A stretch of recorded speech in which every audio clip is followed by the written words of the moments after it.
Okay, everybody. My name's Chris. Welcome in. I hope you are here to have some fun. I hope there are a lot of you here. I don't have a way of participating with you in the actual YouTube window, but this is a telethon. I'm so excited. We've worked so hard on this thing. Dave Piper and Dave Hewitt and Dylan McGaughy really helped out a ton. And so psyched to bring this to you. Of course, the point here is, I guess, we thought we were feeling a little lonely, feeling a little isolated. I'm alone here in the yacht, and my crew is obviously elsewhere, the possum and elsewhere. But my feeling was, let's try to do something for the people and have something fun. I asked a whole bunch of my fantasy football pals if they would partake, and it was a joke. Not a single person even hesitated. Everybody said yes. So we're going to have a big lineup for you. It's probably a few hour show. If you have the ability to give, this is meant to be a telethon, and so I'm going to check in on how much we've raised as we go. The cause of the day is Feeding America. It's a great cause.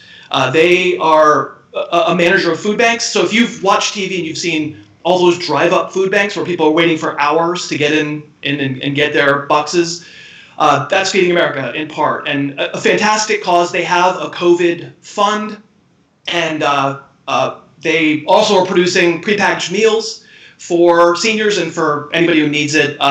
We couldn't have picked, I think, a better cause, especially right now. We're going to have fun. Obviously, it's a distraction from real life and what's actually going on. All right. Hold on. Let me. Before you bring on our first guest, I'm excited because I have a lot of notes because I don't have a printer, so I wrote everything out. But I want to show everybody what it's called.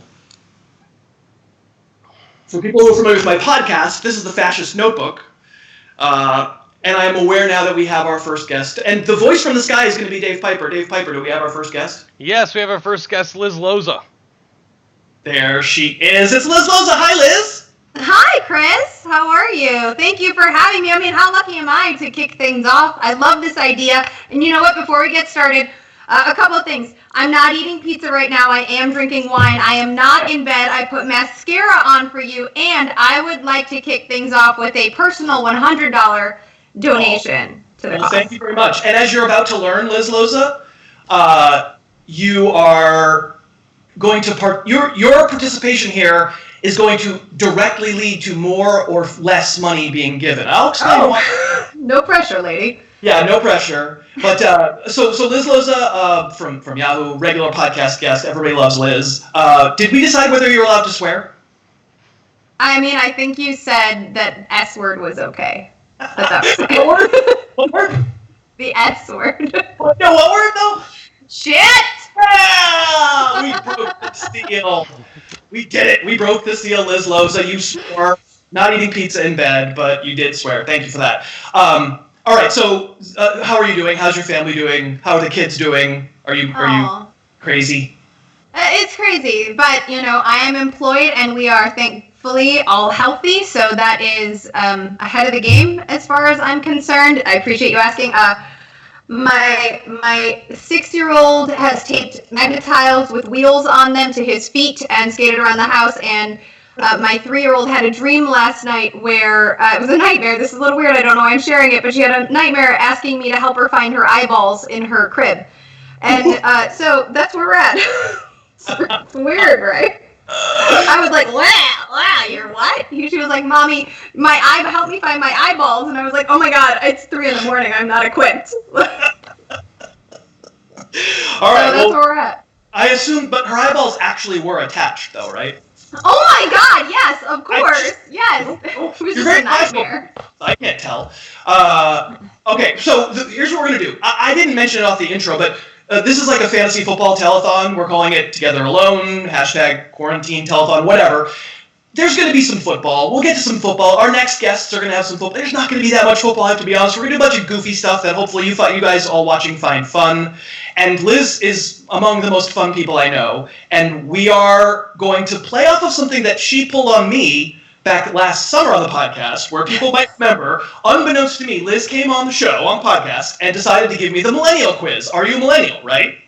And I was supposed to know what a unicorn bagel was, and I did not know, and took a lot of heat.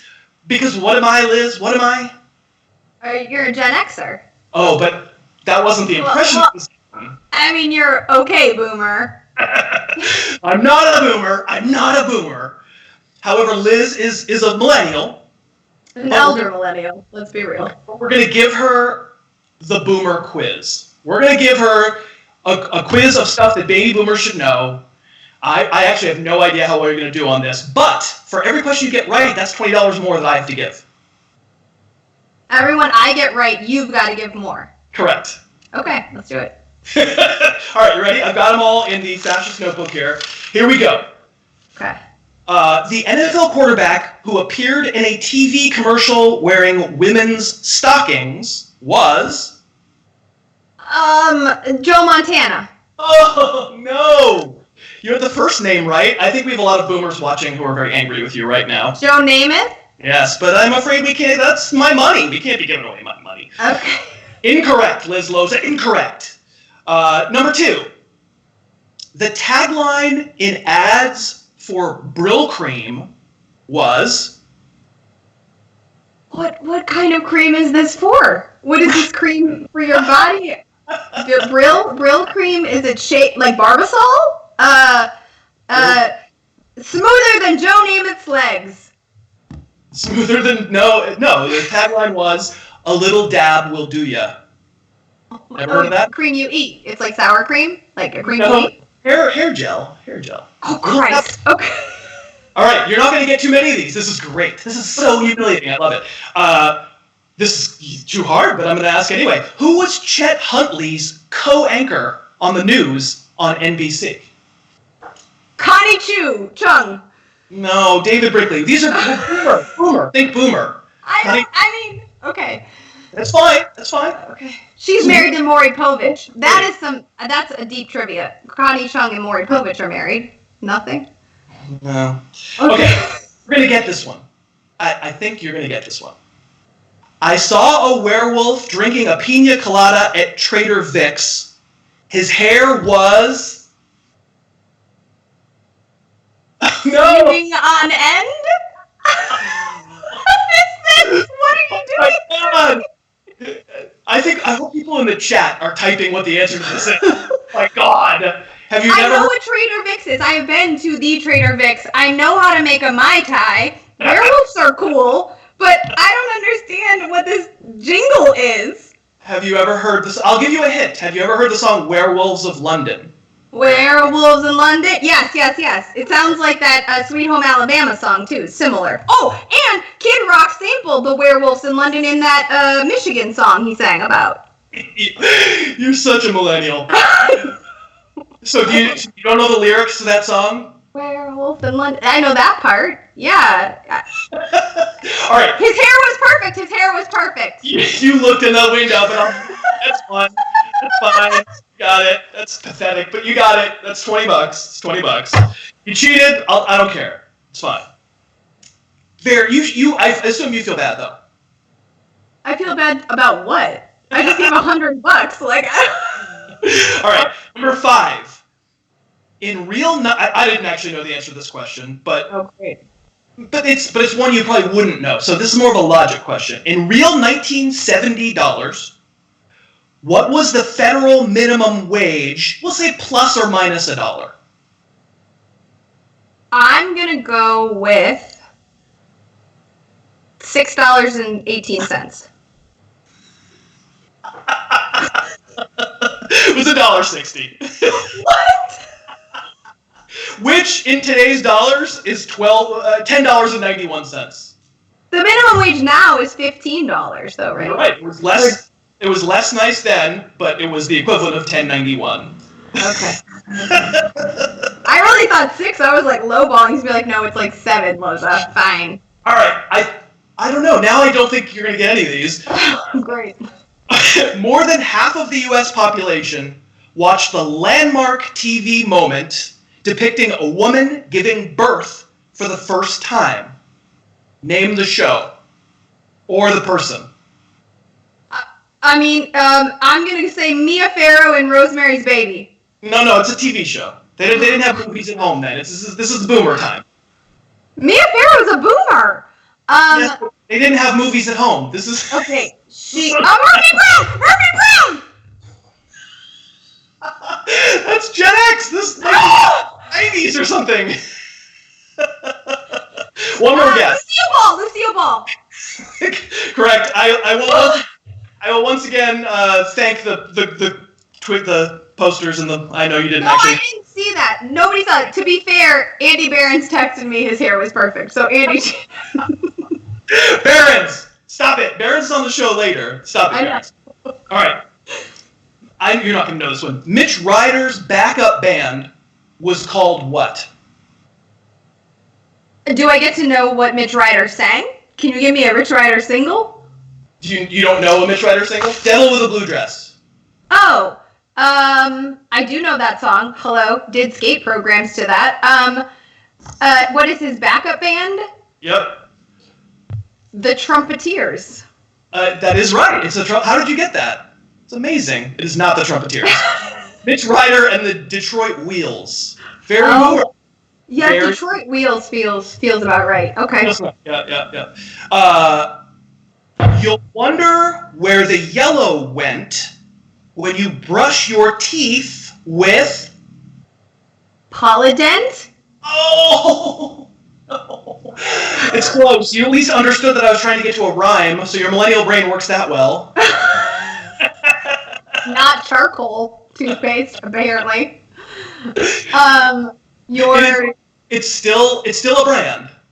Still a brand. These days, it's an old fogey brand that the boomers like, but... Sensodent? Polydent? Polydent sounds like dentures, which, now would probably be good for boomers, but... But back then, they didn't have those That's in right. their house yet. Yeah.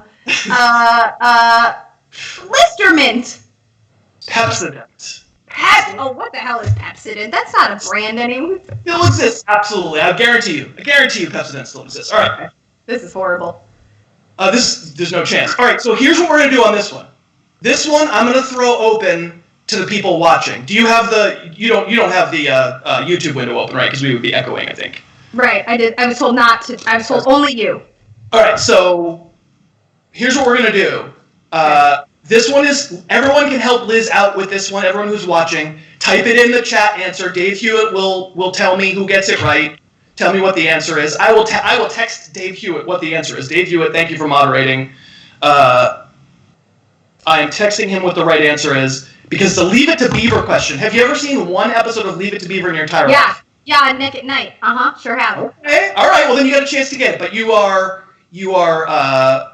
have the help of thousands of people, hundreds of people. How many people are watching?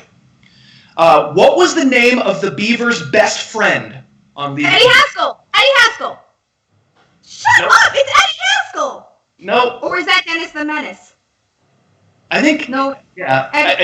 It's not Eddie Haskell. But we're gonna get Dave Hewitt to tell us if anybody gets it. Also, just fun fact while Dave is fishing for the answer from the chat room, the house that I live in, that I bought in Los Angeles, in the San Fernando Valley of, one of the child stars of Leave It to Beaver, his family lived in this house when it was originally constructed in the 1950s. That should get me something. All right, no one's got it. No one has said it yet. Oh, now we got it. We got it. $20 extra. For the people in the chat room, the answer was Larry. Larry was his best friend. I don't know. Larry. I did pick these out. This wasn't like I tried to find all the various boomer ones. I tried to find like sort of medium. All right. How about this? Off-board question, because I think you'll get this one, and we'll make sure we get the donation higher. What's the name of the 1969 music festival for free peace and free love? Woodstock. Yeah, Liz, you're a boomer. All right, last one. All right, you're not gonna know who this person is. I don't know who this person was. I'm not a boomer. But okay. Activist Jack Weinberg. You ever hear of him? I never heard of him. All the boomers out there are going, I know Jack Weinberg. He famously advised that his followers should never trust anyone over 30. Yeah. Liz, Loza, you did it. Come on. We got 4. That's $80 you just made feeding America. Absolutely fantastic. What were you drinking there? Oh, rosé all day. All day now. Was there ice in it? I mean, like, listen, I gotta make this stuff last. That lasts all the way, Liz Loza. That's why we love you. Ice in the wine. And you drank it so fast, I'm sure it really mattered that the ice was in there. I'm sure that made it great. Absolutely. Absolutely delicious. All right, so you tell me Yahoo-wise, what do they have you doing? This is going to be the end of your time here momentarily, but it's been worth it. What are you doing? Because there's no sports to cover. Oh, we're still doing a bunch.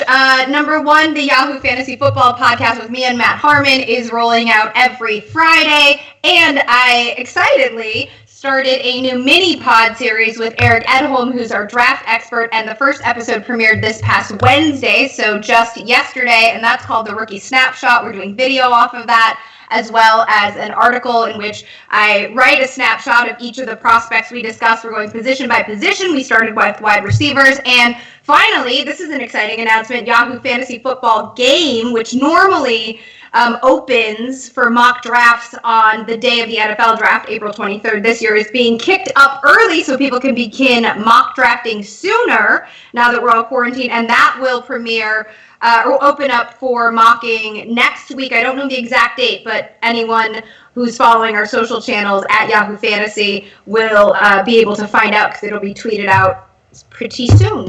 I thought that was going to be like 5 seconds worth of plugs. That filled like 3 minutes, Liz. Way to go. Oh, I'm working. You did a very good job. So the last part I was going to add, what was I going to add? Oh, yeah, I mean, just generally speaking, we're being goofy and we're being, I don't want to take everything totally. If you want to say, there's a lot of people watching, if you want to say hi to folks. And, yeah. I'd like, this community, the fantasy community, has always, and actually before this whole COVID thing really broke open, Chris and I had lunch. He came to the Valley and had lunch with me, and we talked specifically and at length about how our community is one of just the biggest hearted, kindest, most generous people, and I just feel very thankful in this time to be part of this community. Y'all are family. I appreciate all of the walk-up music, the engagement, the DMs, the tweets, the messages on Instagram, the highs. Like, thank you for letting me be a part of this, Chris, and thank you guys for always engaging and making the world feel a little bit smaller in a time where we are reminded of exactly how small it really is. Amen. I appreciate you doing it, Liz. You're great. You're the best. You're like the last person who I saw in my actual life before all this happened. I think probably. Like, I don't see any humans anymore. I saw the lady at the grocery store the other day, but otherwise, the last time everybody's been asking, like, what's the last moment of normalcy? And for me, last moment of normalcy was having lunch with you. So I can't wait till we get to do that again. Thank you for doing it. I appreciate it. And you know, you're great. I love you. Thank you, Chris. I love you too. And I'm excited to watch the rest of the show in real time and be in the chat too. Thanks, guys. Okay. She's not a millennial. She's not a boomer. What is she, Liz Loza? But she's definitely not a boomer. So Dave, I think we up to our full screen now? You can tell me. Yep. All right, cool. So this screen will be the kind of our separator between guests. We're just going to rifle through about 10 different segments where a bunch of people are going to come on, and we'll do various stuff like that. Our next segment is going to be a little more football-y with 2 great guests, but we're going to keep talking all the way through. What we're hoping to do is raise money. I got a text early on that we were doing really, really well. What's our total right now? We are currently at $2,974.01. And we have almost 400 people watching. I really appreciate you. That's unbelievable, by the way, that we have that much money given already. Almost $3,000 in the first 20 minutes. That's wonderful. I hope people will kick it with Feeding America. They're an amazing charity. They're really going to do some good with this money. It is about feeding people who need it. Listen, if you personally don't have the means, of course, we totally understand. Please just watch and have fun and feel a little more connected.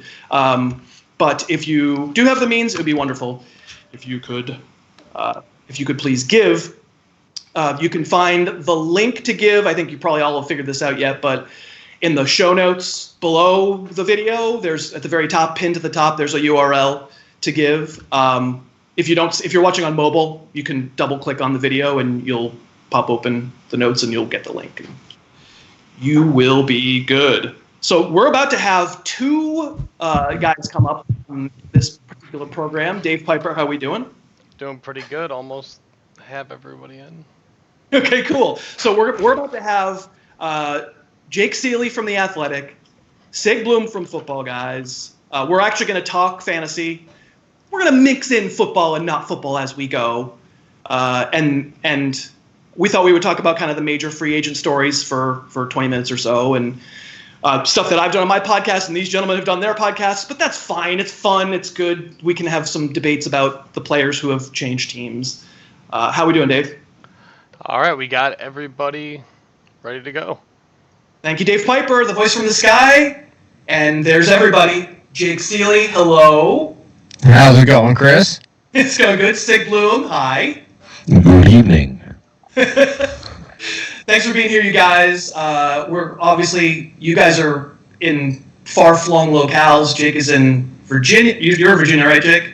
Yeah, Virginia Beach. You got it. And Sig, you're in New Orleans. Yes, sir. And I hope you guys are safe and well, and your families are safe and well.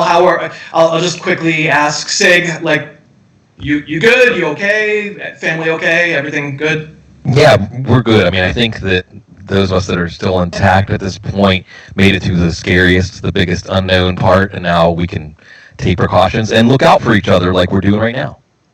Well, good, thank you. And Jake, you're having to deal with you're having to deal with Barkley, right? Yeah, she's fine, though. I mean, we already work from home anyway, so I think I've seen my family, and that's it. And then I get takeout from local restaurants that I can reheat the next day and just put straight in the fridge, just because I don't even trust that.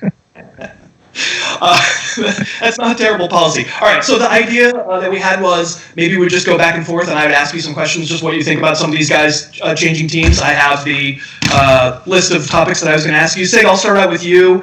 We have DeAndre Hopkins going to the Cardinals. I wonder, do you imagine going from Deshaun Watson to Kyler Murray? Do you like his fantasy value a little more, a little less, and then David Johnson comes back the other way? Maybe you could just talk about... Sure. Well, Hopkins I'd probably like more than others. I would keep him roughly the same. He was getting by on Deshaun Watson and his talent, but now there's a system that can really jump off from the paper to the football field with the abbreviated offseason. But now I think Cliff Kingsbury can do a lot more. And if they take a tackle at number 8, now that offensive line really comes together. David Johnson's back from the dead. I think that a month ago, most people had moved on from him as any sort of fantasy factor, but now he's going to get Carlos Hyde's touches. Plus, Deshaun Watson hasn't been the best at finding his checkdowns, part of his flaw. But I think that David Johnson still gets a big leap from that trade, as we thought he was a liability, not somebody who would be thought of as an asset in a trade like Bill O'Brien did. Yeah, I mean, at least he's not fighting Kenyon Drake, so that's a good thing. So, Jake, given the situation with these two teams, you just put out some very preliminary ranks, I think just a couple of days ago.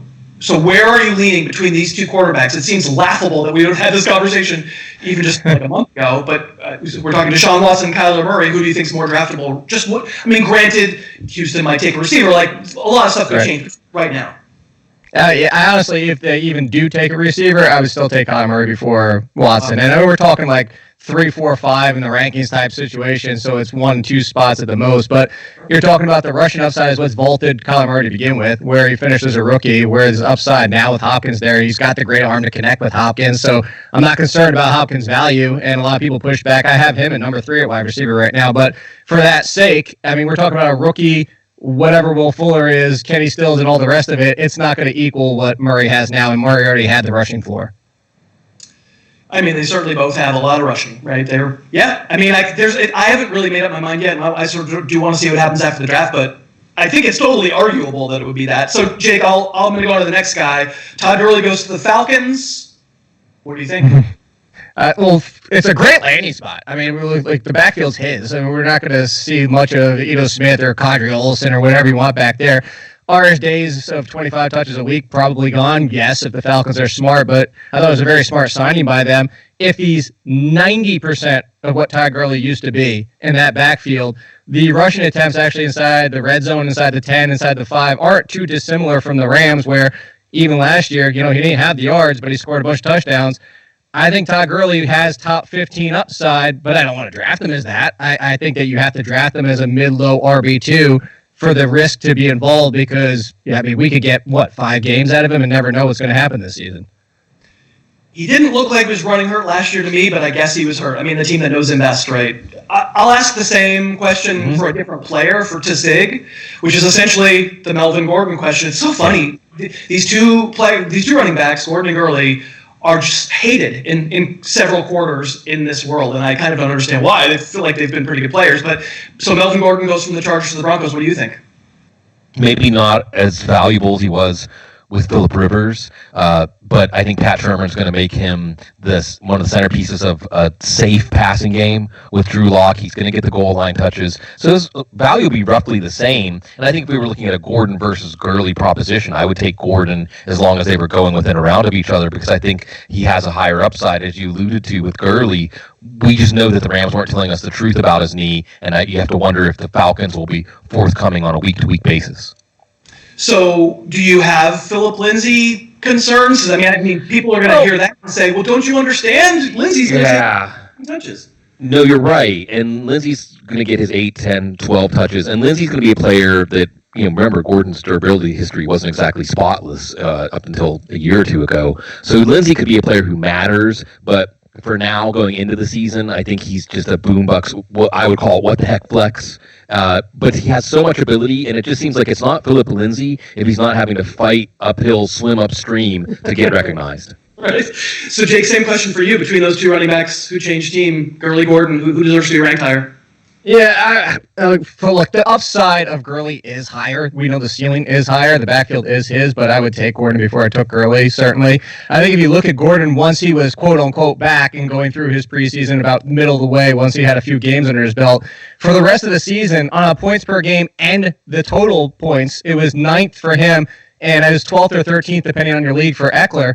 I think you put that on the Broncos, but bump him down about 4 or 5 spots. I think Gordon's going to be fine as like a mid-high RB2, but now to 6 point, Lindsay's probably now fringy RB2, especially once you start talking to all the rookies getting involved. So I think that you just kind of similar values to what we saw with the Chargers. You just bump him down a little bit, but that being said, I would still take Gordon before I took Gurley. Another one I'm not sure. I'm asking questions that I don't know the answer for myself, but I feel good that I don't have to decide right now. You're the dummies on this stupid show.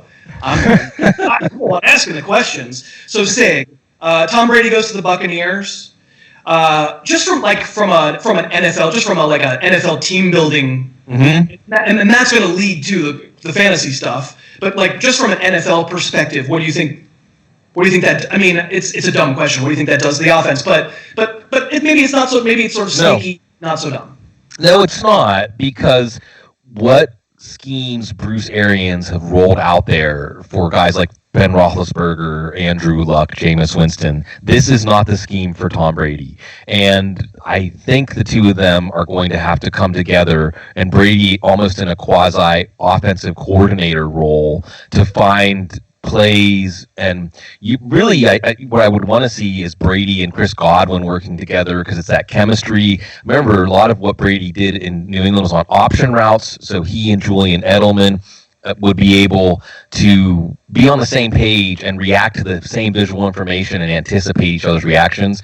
The other thing he needs is a James White type. Ronald Jones isn't that guy. So I think there's still some moves for them to make, but I think how well he does is going to be a measure of how much Bruce Arians massages his playbook to fit what Brady can do. So that said, Jake, I'll throw this to you. To me, I said this on the podcast, it's probably not quite the yardage and points, but he scored 500 and something points last year. That's kind of dumb. Brady's going to make the whole outfit more professional, but that means you punt sometimes, right? You don't throw a bunch of interceptions, and maybe it's a slightly worse situation for fantasy just because it's not so completely pinball-y and crazy. I wonder if you agree with that, and then I wonder if you have a take sight unseen, and I wouldn't expect anybody's take in this regard to be really super strong, but just if you have a leaning one way or the other, whether Brady's presence rather than Jameis Winston is better for Mike Evans or for Chris Godwin.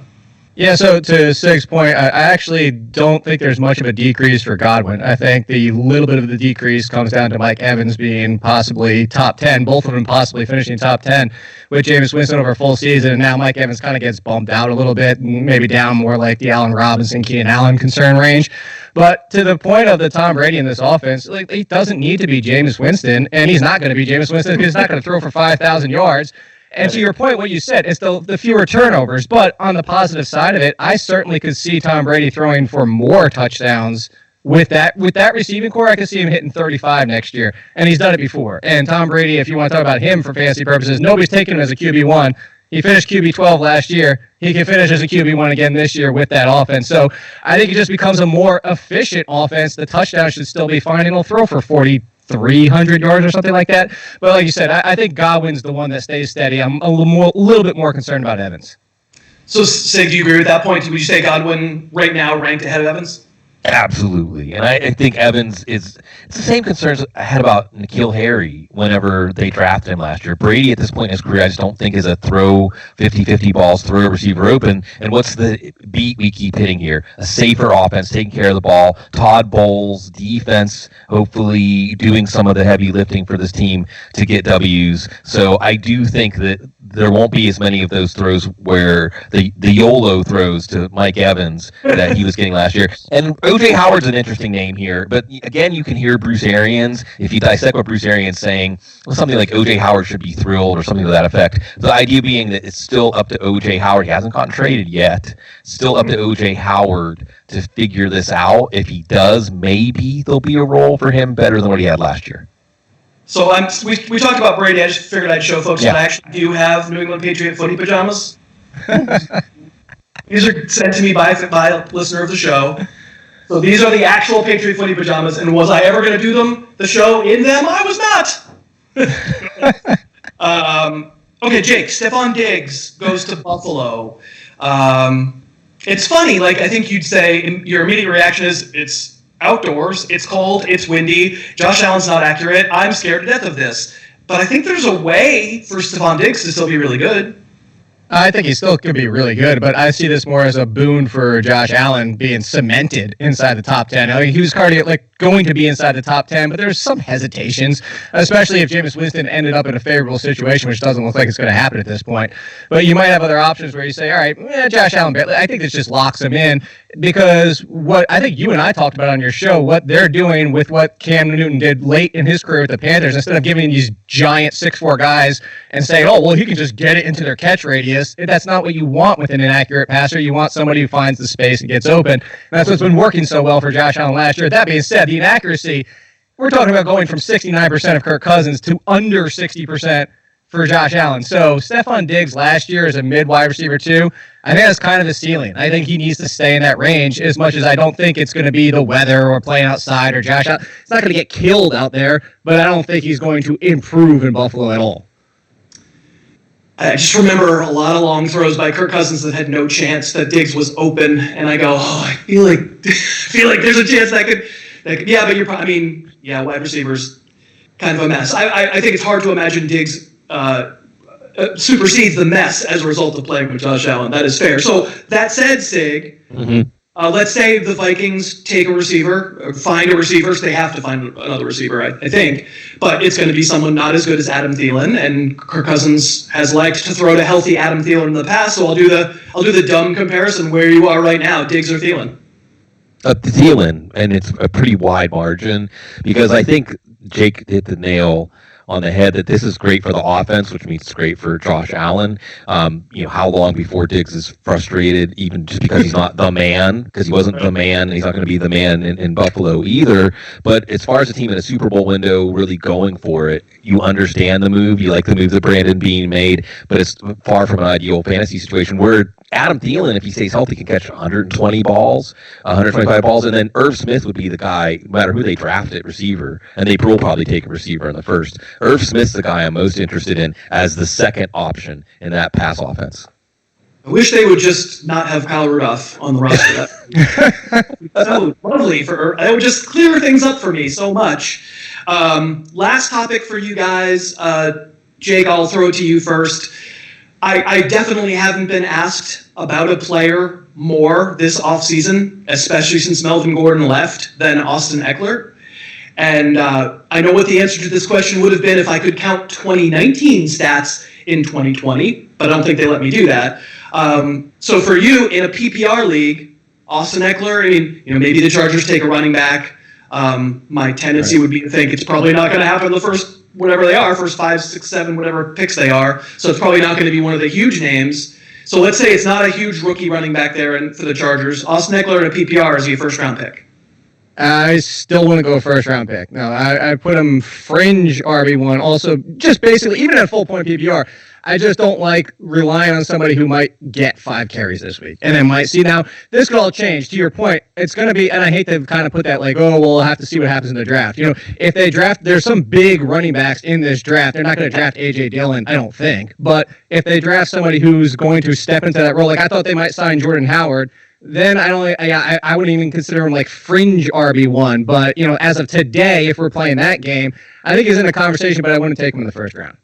And so, Sig, I figured I'd close up asking you the exact same question, considering how much grief I get over Austin Eckler in my life. Yeah, probably not. I mean, look, Tyrod Taylor, that worries me a bit. And he did support LaShawn McCoy's receiving numbers in his last year in Buffalo, but that was with what?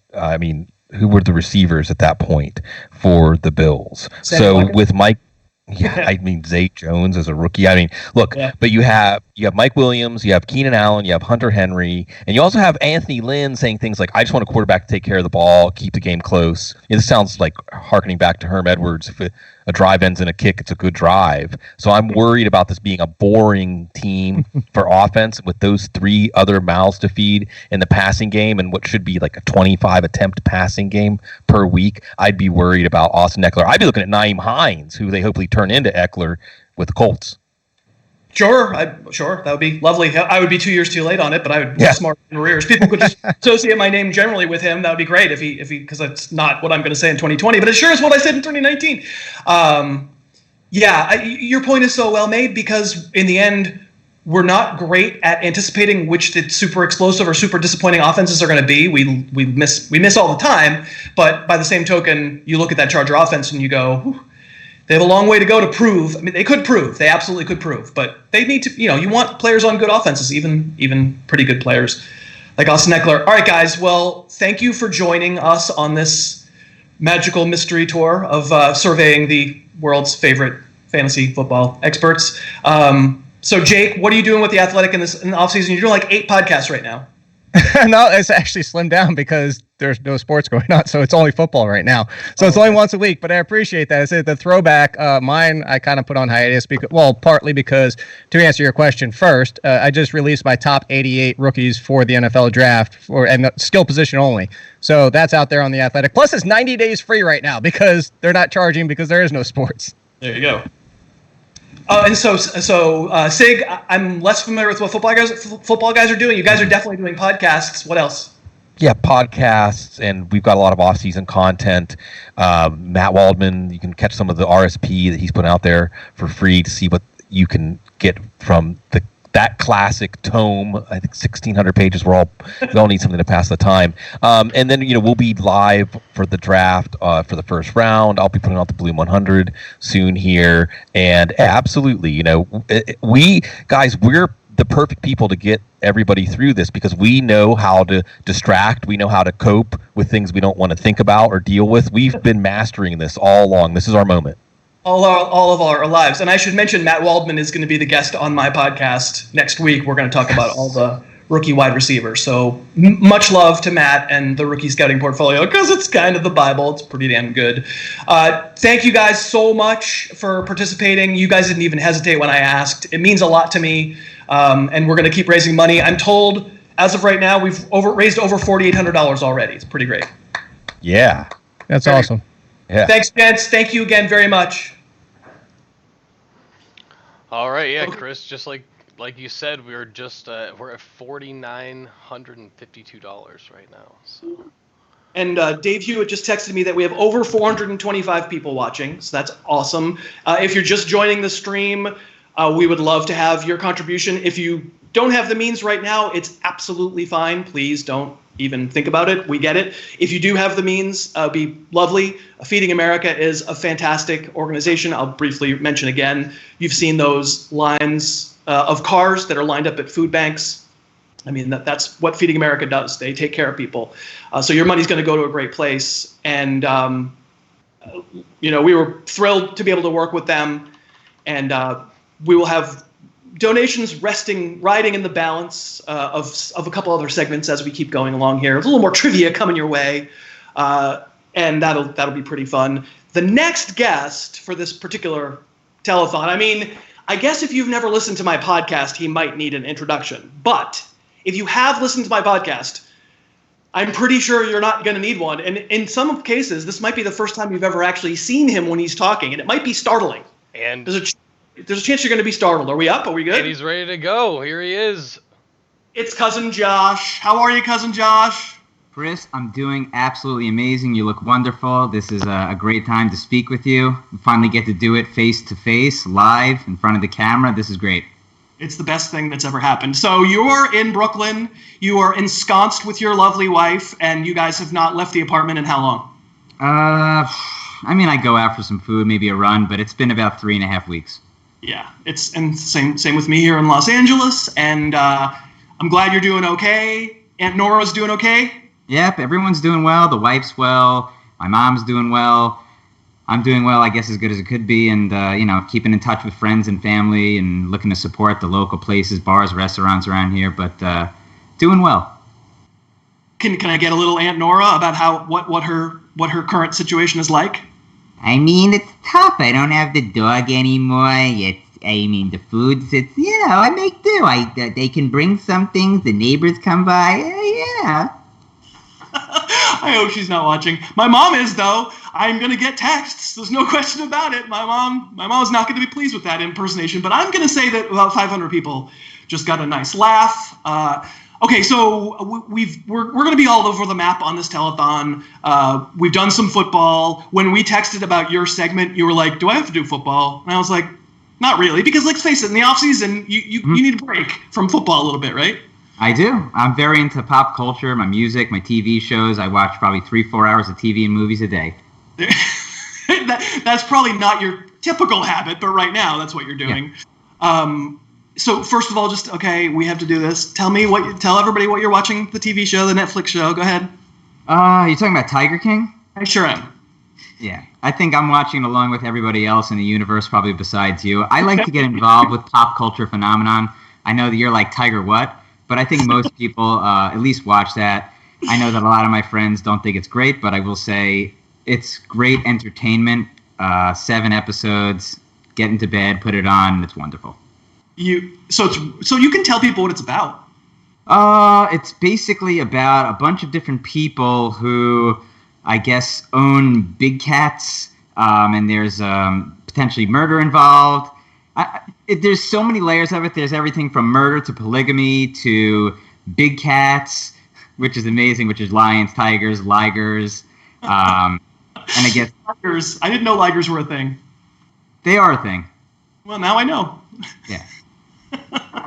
Well, I'm glad you enjoy your trash culture. I know everybody loves the show. I've been asked 100 times, "Are you watching Tiger King?" And I can't do it. I'm a snob. I can't do it. But that's not what we have you on here to talk about. Everybody who knows my podcast, that every year you come on the podcast and we count down our favorite top 10 movies of the year. We are both, I think we would consider ourselves cinephiles to some degree or another, correct? You're a little more obnoxious than I am with it, but yeah. I mean, that's true in life. As in art, so in life. So I thought we would talk about quarantine movie lists because maybe people are looking for ideas to watch movies. I came up with my own list of 5. You came up with a list of 5. I didn't really give you any. They just had to be a feature film. Couldn't be Tiger King. I didn't give you any parameters, just 5 movies that you'd recommend. How did you come up with your list? What was the criteria? I tried to pick a few things. I tried to pick something a little positive. I tried to pick something that kind of goes a little bit with like apocalypse themed. I'm Detective Fish, so I went with one obnoxious detective movie. And then I went with a comedy. I think is one of the more underrated ones of all time.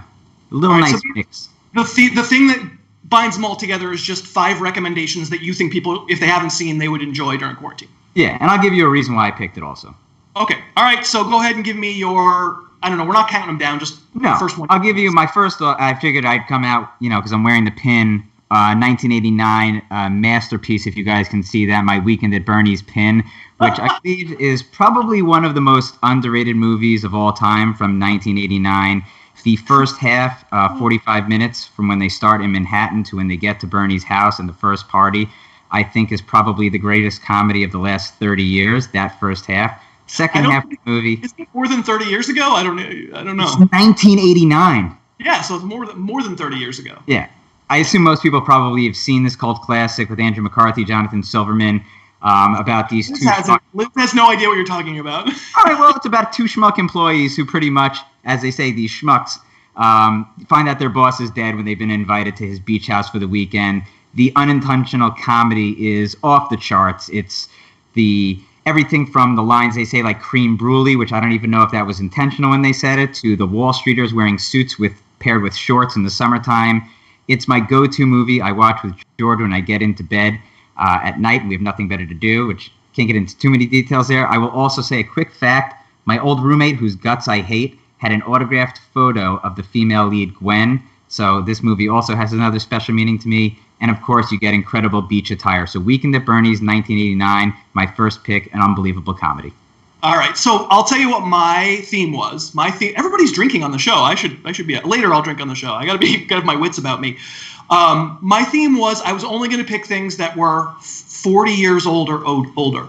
I thought maybe the younger people watching the audience just wouldn't have seen these movies, right? These are movies definitely, Josh, you're going to have seen probably all of these movies, but certainly most of them, because you like movies and you've seen a lot of older movies. But maybe ones that are. I don't want to say what I didn't pick because you might have picked them. But I tried to pick ones that aren't on cable all the time. Maybe they are, and I just don't know it. But 1980 or older, so 40 plus years. The first one I'll say Butch Cassidy and the Sundance Kid. I'm not. I'll tell you why I'm laughing in a second, but I'll get to why I'm laughing. But go on. I picked a similar movie. I've seen Butch Cassidy, but I'll tell you why I'm laughing. But you want to give me a little spiel about it or no? I mean, it's Robert Redford, it's Paul Newman. It's not just it's sort of a revisionist Western. It's a cowboys and cowboys being chased by cowboys. But it's like pretty heavy-handed metaphor, but kind of works for modernity coming to the West and getting rid of all the cowboys. And just 2 great performances. And it's very slick. And maybe a few of my films here are kind of slick, but I kind of thought that are you cracking up at me or something right now? No, you'll see why in a second. I'm gonna tell you why. Okay. But like in these, it goes down easy. It's not like an uncomplicated movie, but would you agree that movie goes down easy? It's fine. The next movie has a Butch Cassidy joke. So, yeah, I actually went with the good version of that, The Sting, which I know you love. I do love The Sting, but I think Butch Cassidy's better. It's funny. I like The Sting. It's a really good movie. But you talk about slick. I mean, that's like nobody's ever going to get hurt in that movie, right? No spoilers, but yeah. No. Yeah, I mean, The Sting, 1973 Best Picture, was one of my dad's favorite films. It's a great movie. It's a heist con movie. Again, Redford and Newman, the joke was the good version of Butch Cassidy and Sundance Kid, where they basically look to play a con. Everything from poker to horse racing. There's a ton of double crosses in it. And again, you get amazing fashion from 1930s Chicago. Very fun watch. Definitely put that on. One of the movies I definitely show people who want to get into film. It's good. It's a good movie. And I probably used to like it more. And now, you know what it is? Like Rick and Morty did a heist episode. Where they had to get the old gang back together and pull off a heist, but they're basically making fun of heists, movies, and stuff like that, and Ocean's 11 and The Sting, and they're very consciously making fun of that genre because let's face it, The Sting didn't start that genre, but it was 1973, so they were not playing on something that had been done 100 times. That has now what The Sting did has now been done 100 times, and so maybe it doesn't wear quite as well. One other thing I'll add is Paul Newman is also an icon for me for not only style, but I love his red sauce. When I'm torn between 2 sauces, I go with Paul Newman. All the proceeds go to charity. For his sausage. As they do in this particular. Give generously to Feeding America, as they do. All right, so my next one is Bridge Over the River Kwai. A little long for my taste. But again, you have time now. That's what I'm saying. I actually almost picked, you're going to see later, I picked, for another segment, I picked long stuff because for exactly that reason. I mean, it's great. It's Alec Guinness. It's a huge, giant cast. I mean, it's a war movie that doesn't have a ton of war, but in a prison camp where they're being made to build a bridge, and there's a little bit of Stockholm syndrome going on. If you've never heard of The Bridge Over the River Kwai, kids out there, I think you'd really enjoy it. It's definitely a classic. It's a David Lean, right? I think is the director, but yep. But it's also kind of a popcorn movie, no? Oh, it definitely is. Listen, if you have time, that's definitely one to watch, and I think now we have time. We do have time. Third on your list. Rear Window. I think it's so relevant to now. I mean, it's about a guy, obviously a classic Hitchcock. I think it's a great entry point to Hitchcock films. It's fun to watch. Not my favorite, but I think it's about a guy who is a photographer who gets in an accident. He's kind of confined to his home. All he has basically is himself, his camera, and what he sees out the window with great use of space. And I think it's kind of relevant to what we're at now, kind of confined to our own spaces. I thought it was really smart that I came up with that. And again, you're good at the self-praise. You're really good at the self-praise. I think that's fantastic. Do you have a Jimmy Stewart? Do you have one?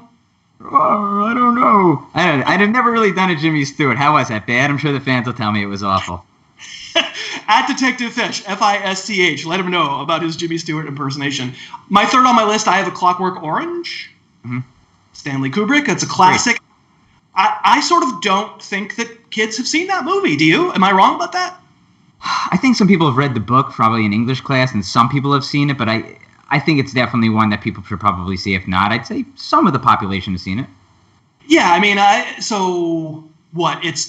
it's darker than the films we've talked about so far. It's really, really, really dark. So maybe if you're not quite in that mental state because of the world we're living in right now, I get it. But it also has pretty great, sharp, the observations that the film makes. Speaking of relevant, we might not love to hear them, but about the nature of humans, about the nature of redeemability of character, I think you could do a lot worse, and that's. I felt like I could have. Did you have any Kubrick on your list? I almost put The Killing on at the end, but I didn't. I had 2001 on my short list, but I was like, have people seen that? That seems like that's on TV some. I don't know. I was trying to come up with ones that I thought maybe people hadn't seen that much. Okay, next on your list.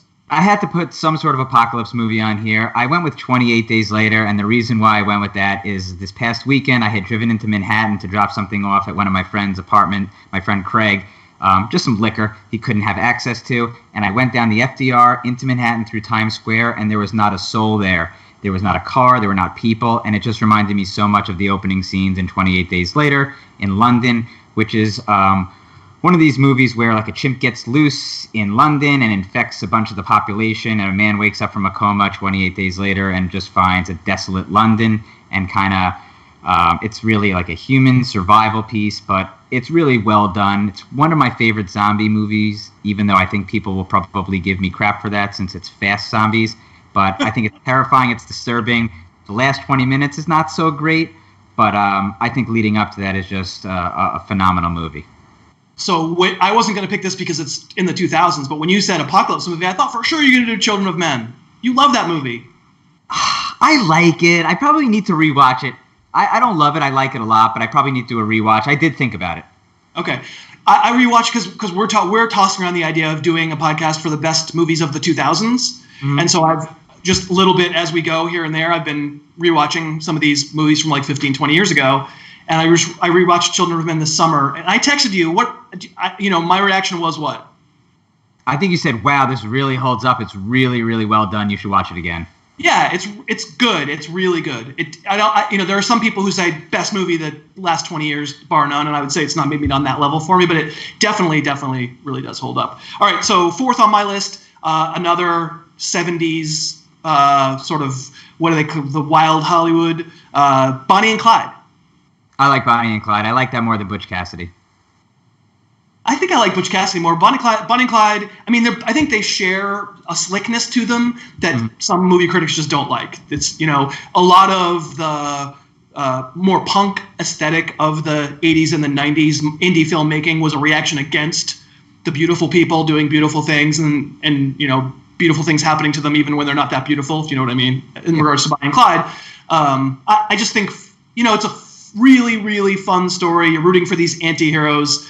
I think you know where it's going if you know anything about the fact that they're based on real people, but it's great. Gene Hackman. Remember Gene Hackman in that movie? He's so good. Oh, he's amazing in it. Is he the brother?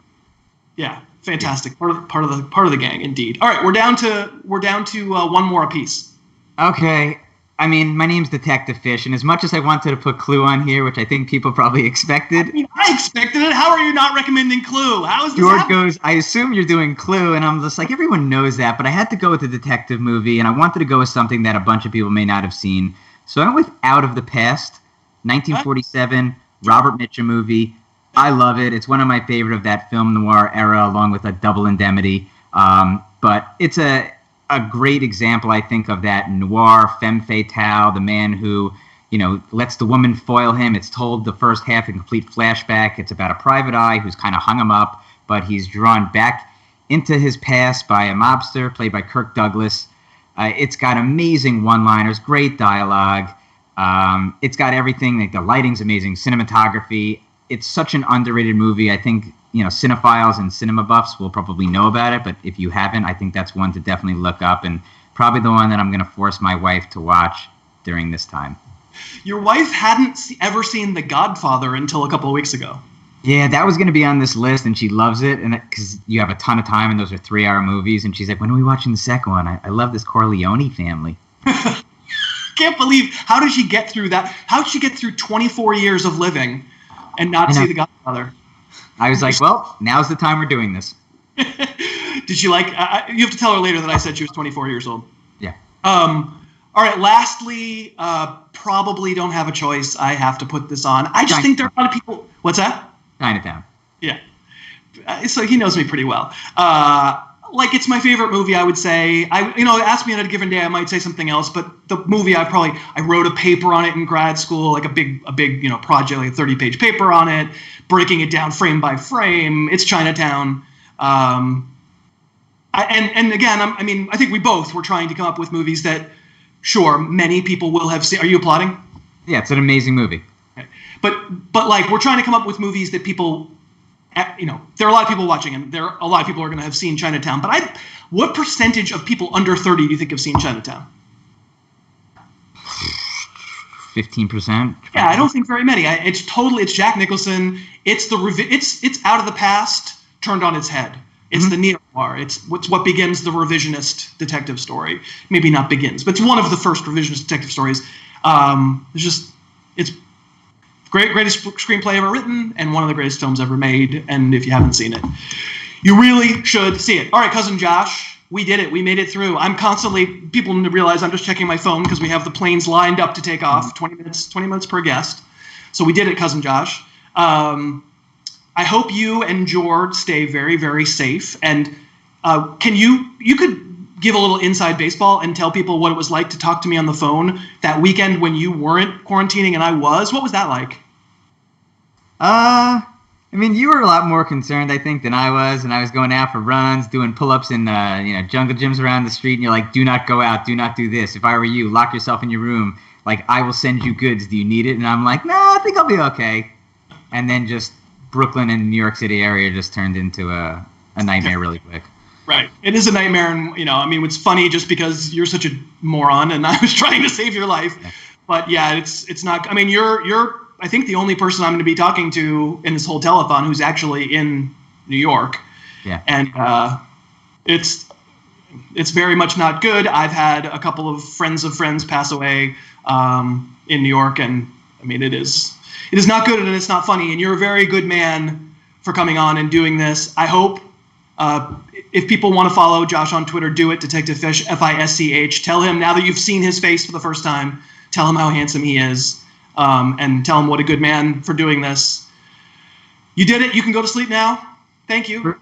Chris, thanks for having me. Shout out to the Sapphire Squad. They'll know who that is. But again, I think this is an amazing cause, and you're doing an amazing job. Keep it up. I'll speak to you soon. All right. Thanks, Josh. All right. So we have made it through the first hour of this beast, this telethon. Dave Piper, are we looking at our full screen here? Yeah, absolutely. We are up to $6,847 so far. Wow, amazing. Believe it or not, I know.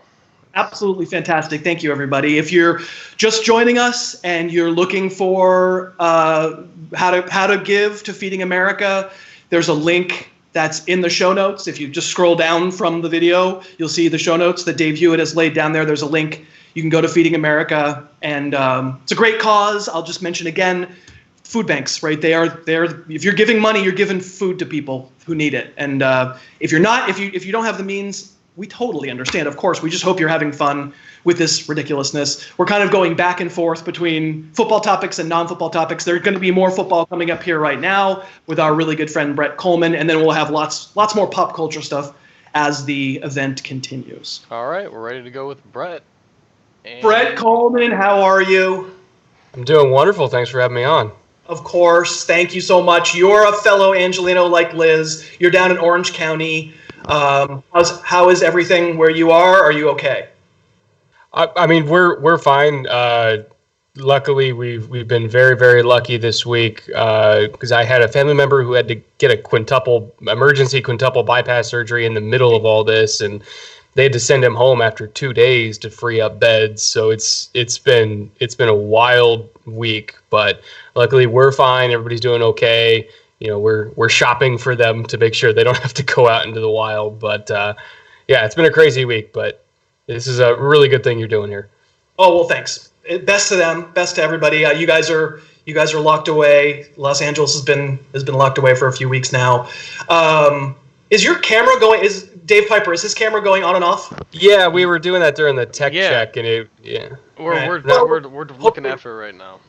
All right, fine. We'll just keep talking. So Brett, so by the way, if people don't know who Brett's a regular guest on my show. You've heard his dog on my show. You've heard lots of Texans woe from Brett on the show. When the Texans were blowing that lead, Brett, against Kansas City, what was the text thread like between you and me? A lot of resignment to inevitability. I mean, I tweeted out when they scored the first touchdown, it was 24-7, and I tweeted out, Chiefs are going to win this game, because you saw it coming. You knew it was going to happen. It was the most Texans thing ever. No, it's the second most Texans thing ever, because the first most Texans thing ever happened about a month later when you went yeah, that's true. on your YouTube channel about DeAndre Hopkins. Yeah, but in a way, we're almost used to it, and yet we keep finding a new low every single year. I'm so sorry. I'm so sorry about that. We've talked already a little bit about the pro ramifications of that trade earlier in the show. So if you know Brett from the show, you also know that he's got a really popular YouTube channel. It's called The Film Room, and frankly, Dave Piper, Dave Hewitt, and myself take our cue from Brett's channel. Like, he's made a living out of breaking down film. He does such a great job of it. So the YouTube channel that you're watching right now is like the little cousin to Brett's great big cousin YouTube channel, and you've been breaking down film on these rookie prospects. And I thought, that's a pretty great idea to have you come on and educate me a little bit, because I need it on these on the guys who are about to be drafted at the end of the month. And you've picked out 5 guys for us to talk about. And I think what's hilarious is I've now watched the video on our first guy, and I'm pretty sure you think he's already in the Hall of Fame. Yeah, I mean, it's kind of ironic we were talking about DeAndre Hopkins, but like Denzel Mims plays, in my opinion, a lot like DeAndre Hopkins. If you haven't watched Denzel Mims from Baylor, it's more than, the 39-inch vertical and the 4.4 speed, or I think he ran like 4.38 or 4.39 at the combine. Like, this isn't like a Stephen Hill type situation. Like, he plays extremely physically. He has excellent ball skills. I mean, his toe tap catches on the boundary, I mean, some of them are just remarkable. Are his hands as good as DeAndre Hopkins? No, because very few players in NFL history are. Sure. But he has a little bit more vertical juice than Hopkins, and he plays the same style. It's just an ultra physical route runner, really good getting off press. I think if there's an outside chance that he goes in somewhere in the top 20, like mid 20, late 20 picks in the draft, solely because this wide receiving class is just utterly insane. But if it's almost a better situation, because that means he's going to a really good team, and most of the teams in that range have really good quarterbacks, which means he could be ultra productive right from the jump from a fantasy perspective. Well, it's great, good, convenient, because the Texans can take him in the, oh, wait, no, we can't. We can't. Don't have a first round pick. Digging that knife in there. I'm sorry. My team doesn't have a quarterback. I'm allowed to say anything I want. I'm now part of a bad team. I'm happy. I'm on the downside now. So Denzel Mims from Baylor, tell me why he isn't your number one receiver on the board.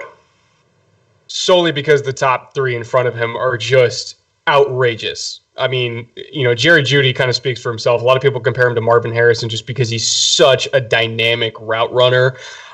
He's not as physical as Denzel, but his short area quickness is unbelievable. His yards after catch skills, because of that short area explosiveness, are really good. I mean, most of his highlights, if you just type in Jerry Jeudy highlights, a lot of them are just him catching like a 5-yard hitch and then just making 3 guys miss in a phone booth. He plays like a running back after the catch, and he's, not to mention, just really good down the field too. Is he as much of a burner as his teammate Ruggs? No, but as long as you run 4.5, you're fine in the NFL. Like, there's a lot of guys that run 4.5 and they still do pretty well, and he runs like high 4.4, so he's got enough speed. I mentioned Ruggs. I mean, he's almost like Deshaun Jackson incarnate, but bigger and more physical and a more refined route runner coming out of college than Deshaun was. But he has Deshaun's speed. So if he ends up somewhere like, say, a Philadelphia, where you've got a good deep ball thrower like Carson Wentz, that's a guy who, like, maybe if he only catches 50 balls, he can still get 1,000 yards on those 50 balls, because he's the kind of guy that can put up 20 yards a catch just with outrageous speed. And then CD, CD speaks for himself too. He's an outrageous red zone threat. So the only reason I don't have Denzel number one is just because the guys in front of him are all unbelievable. So Mims last year, number one receiver? Oh, I'm trying to think of all the names that were coming out last year. That wasn't the Mike Williams year. That was... No, last year was DK Metcalf and yeah. He would have been above DK for sure. But, well, I mean, 2 rounds worth of people were ahead of DK, but I would have had him. I would have had him over Hollywood. I would have had him over because I think Hollywood was the first receiver taken, if I'm not mistaken. But I would have had him over Hollywood for sure. And N'Keal Harry right after him, right? Yeah, I wasn't a big N'Keal Harry guy, so that wouldn't have been hard for me. I'm totally on board with you. That's fascinating to know that there's essentially 4 potential number one receivers at least. And I mentioned earlier in the show, Matt Harmon's going to come on and talk about those receivers. It's a great class for wide receivers. All right, we're going to do other wide receivers, but we're going to do a running back that, if anybody's listened to the podcast that I did yesterday with Nick Whalen, you're going to be very happy, because Nick Whalen's opinion of Clyde Edwards-Helaire is going to be backed up by Brett Coleman, who also thinks that the LSU running back is something special. Yeah, his footwork is just remarkable. I mean, he's only 5'7", 207. He ran a 4.6 flat 40, but he has a 40-inch vertical, and it shows when he carries the ball. I mean, he is so laterally explosive. His jump cuts remind me a lot of Devonta Freeman, where he could just start instantly. It's really, really special stuff. And you're going to be able to get him outside of the first round. Most people think there's only going to be one first-round running back this year, and that's DeAndre Swift. You're going to be able to get Clyde Edwards-Helaire later than that, and I think he could be even more productive, especially because he's a dynamic receiving threat. He's a really good route runner. He's got excellent hands.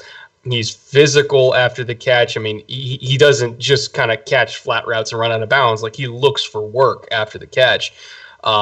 In terms of comparisons, I threw out Devonta Freeman, but he's almost like a supercharged version of Austin Eckler. And you and I both love Austin Eckler. So. Yeah, literally what I was about to ask you, because I asked Whalen the same thing. Like, that's an easy comparison, but when I watch, I mean, again, I hate being the one who talks bad about Austin Eckler. He's a self-made man. He was never supposed to be anything in the NFL. It's awesome. I'm pro Austin Eckler, just not as a first-round fantasy pick. For me, running the ball between the tackles, there's no comparison.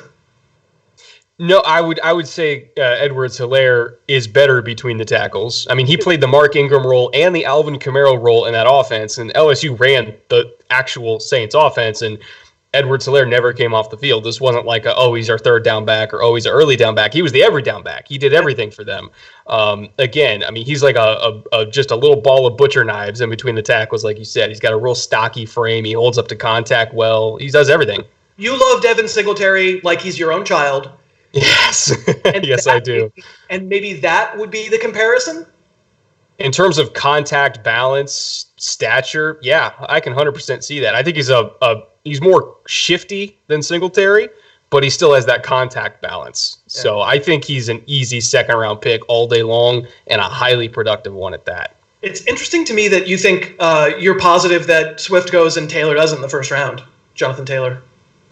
I think when it comes to the NFL, mileage matters. They don't unless you have like absolutely special traits like a Saquon Barkley, where even though he was starting since his true freshman season, you just can't deny the athleticism. Unless you have those kind of generational traits, a running back with as much mileage on him as Jonathan Taylor, typically NFL teams will steer away from. I think he can, for the first 4 years of his deal, a rookie contract, he's going to be great. But after that, I think he's the one. I think he should go number one. I think he's great. All right. We've had a lot of fluffing to do with these prospects, but I asked you to give me one negative, and I don't think you don't hate this receiver, but you just think he's overrated. And actually, it's probably not that outrageous of an opinion because he didn't do well at the combine and turned out needed core muscle surgery. It's Laviska Shenault from Colorado. Talk about him. Really, really athletic guy. I think the combine time is a little bit misleading because, again, he was running with that core muscle injury, which I assume was a sports hernia because usually that's what they mean when they're talking about that. So I don't really believe the 4.6 that he ran. He's really more of like a 4.4 guy. But skill set wise, he reminds me a lot of Cordarrelle Patterson, both in the good ways and the bad ways. Are there good ways?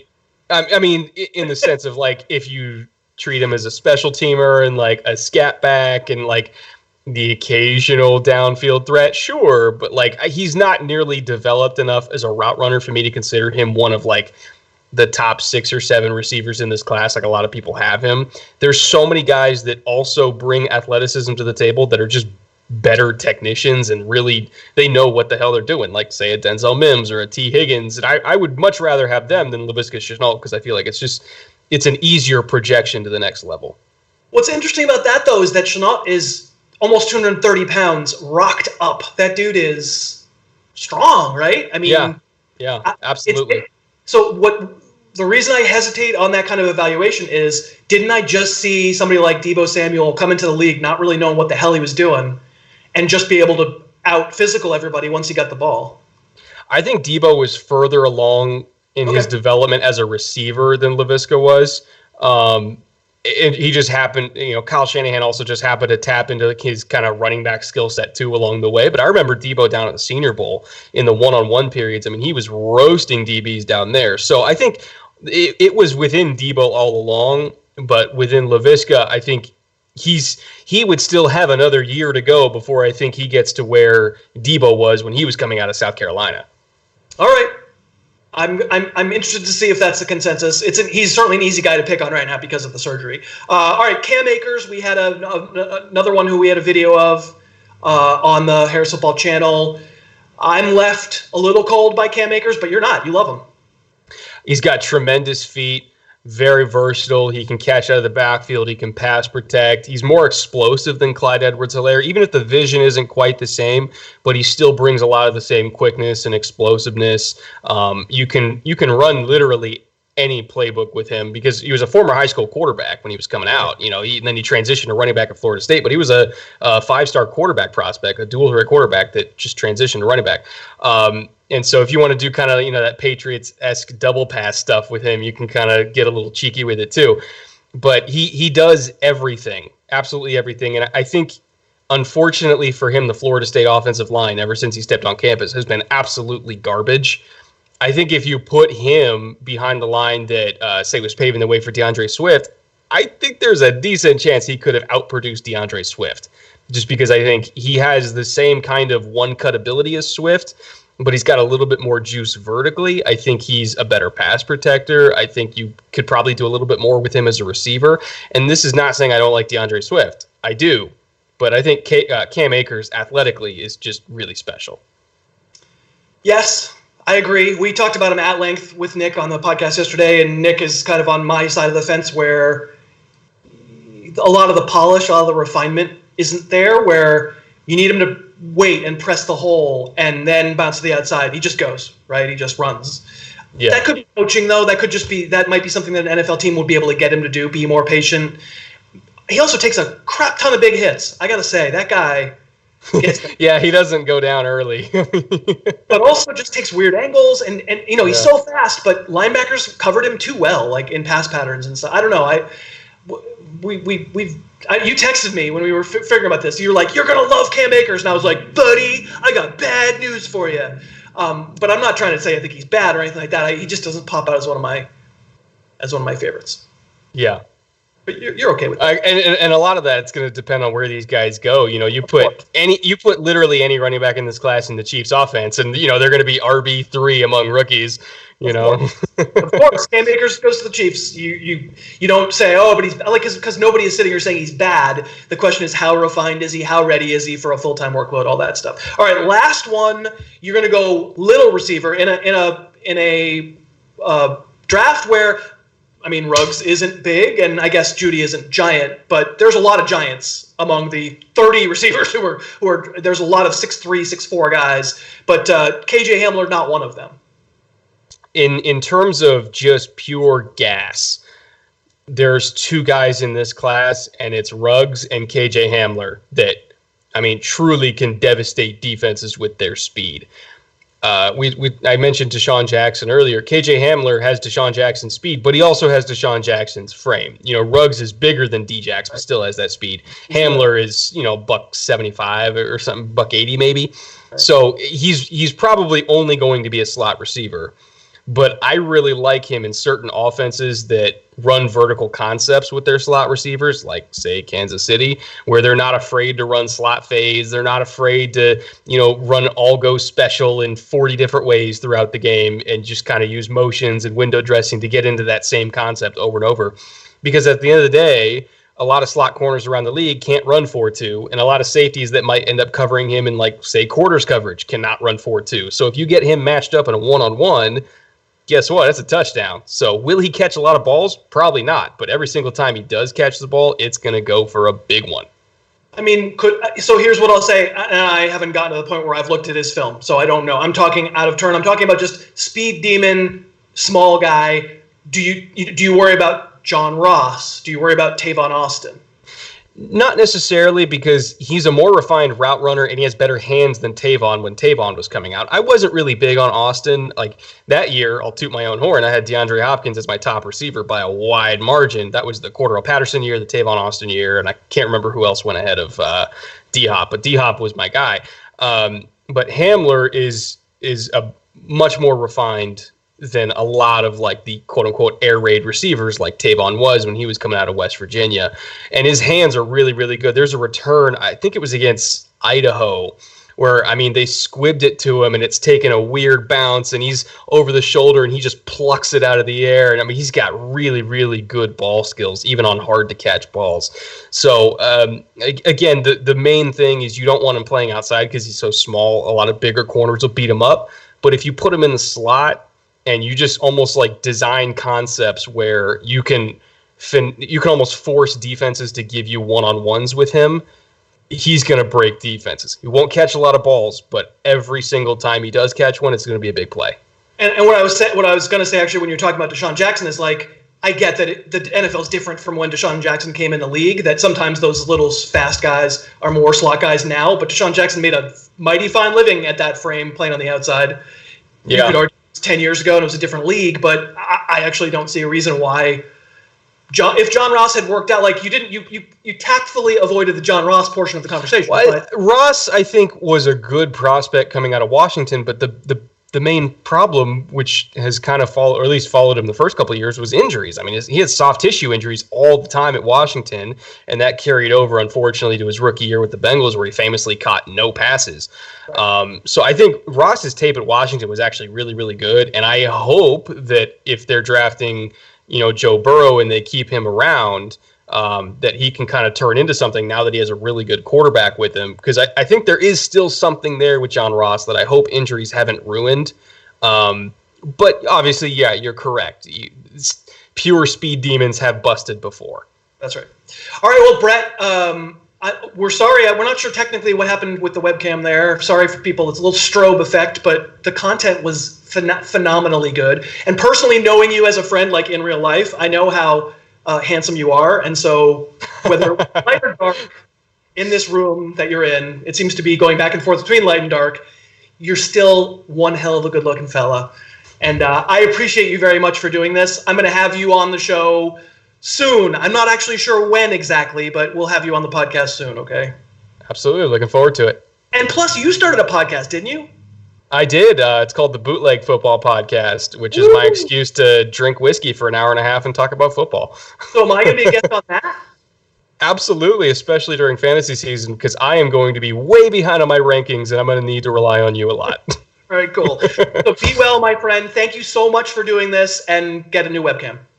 Thank you, sir. All right, see you. Bye. So, Dave, I don't think we know what happened there, but whatever, man. Yeah, the show must go on. But yeah, we are doing great so far in the telethon. We've raised $7,894.99. Holy cow! I know. That's awesome. I can't Fantastic. believe it. Very much appreciated. Thank you, everybody, for giving to Feeding America. We are. I am, overwhelmed. Frankly, I was worried. I tweeted it out and I said to folks over the phone and texting and stuff, I'm worried we're going to have 4 people and we're going to get $17, and this is all going to be for naught. So the idea that we have that many people watching and people being that generous, really appreciate it. If you're just tuning in, Feeding America, a great organization that literally feeds America via food banks, and they have a COVID fund. It's any money that you give is going to specifically go to trying to take care of people right now during this ridiculous, horrible stuff that we're going through. And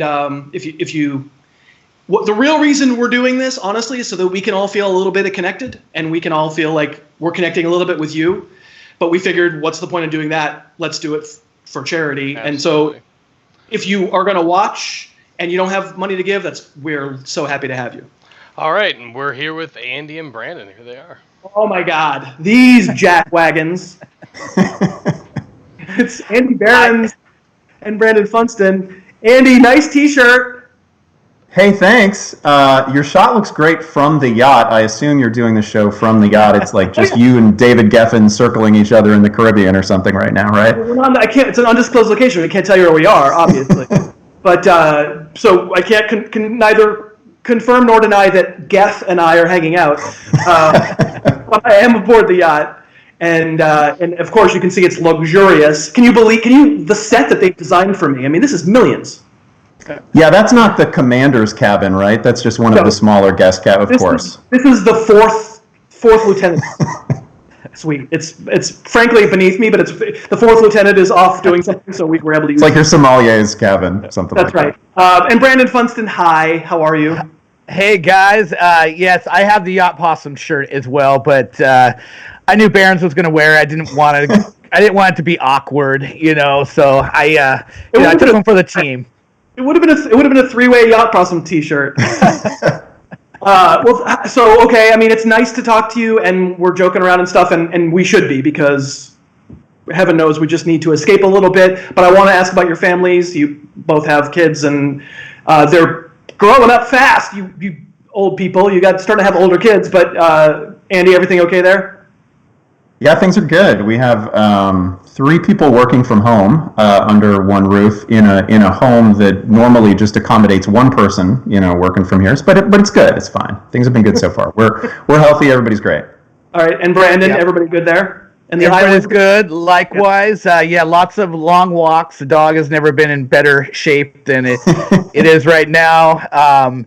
we are not quite the shining level cabin fever yet, so we're doing okay. I'm glad to hear it. I remember when Jonas was born. My God, we're all so old. Weezer, you dropped the "My Name Is Weezer" song, which I had not heard at the time, but have since become to know and love it for sure. So, all right. So the reason we're having these two dummies on at the same time is that we're all old friends. I mean, Andy and I have known Brandon for 15 years, right? At least, Yep. yeah. At least 15 years, and then Andy and I have known each other 20-something years. Yeah. Oh, show off. Gosh. Ridiculous. We're all very, very old. But these guys, for years and years, worked together at Yahoo Fantasy. Andy is still there. Brandon is now at The Athletic. You guys both do fantastic work. You're both wonderful guests. You very generous with your time coming on my podcast regularly. So I'm glad people are getting to see us interact.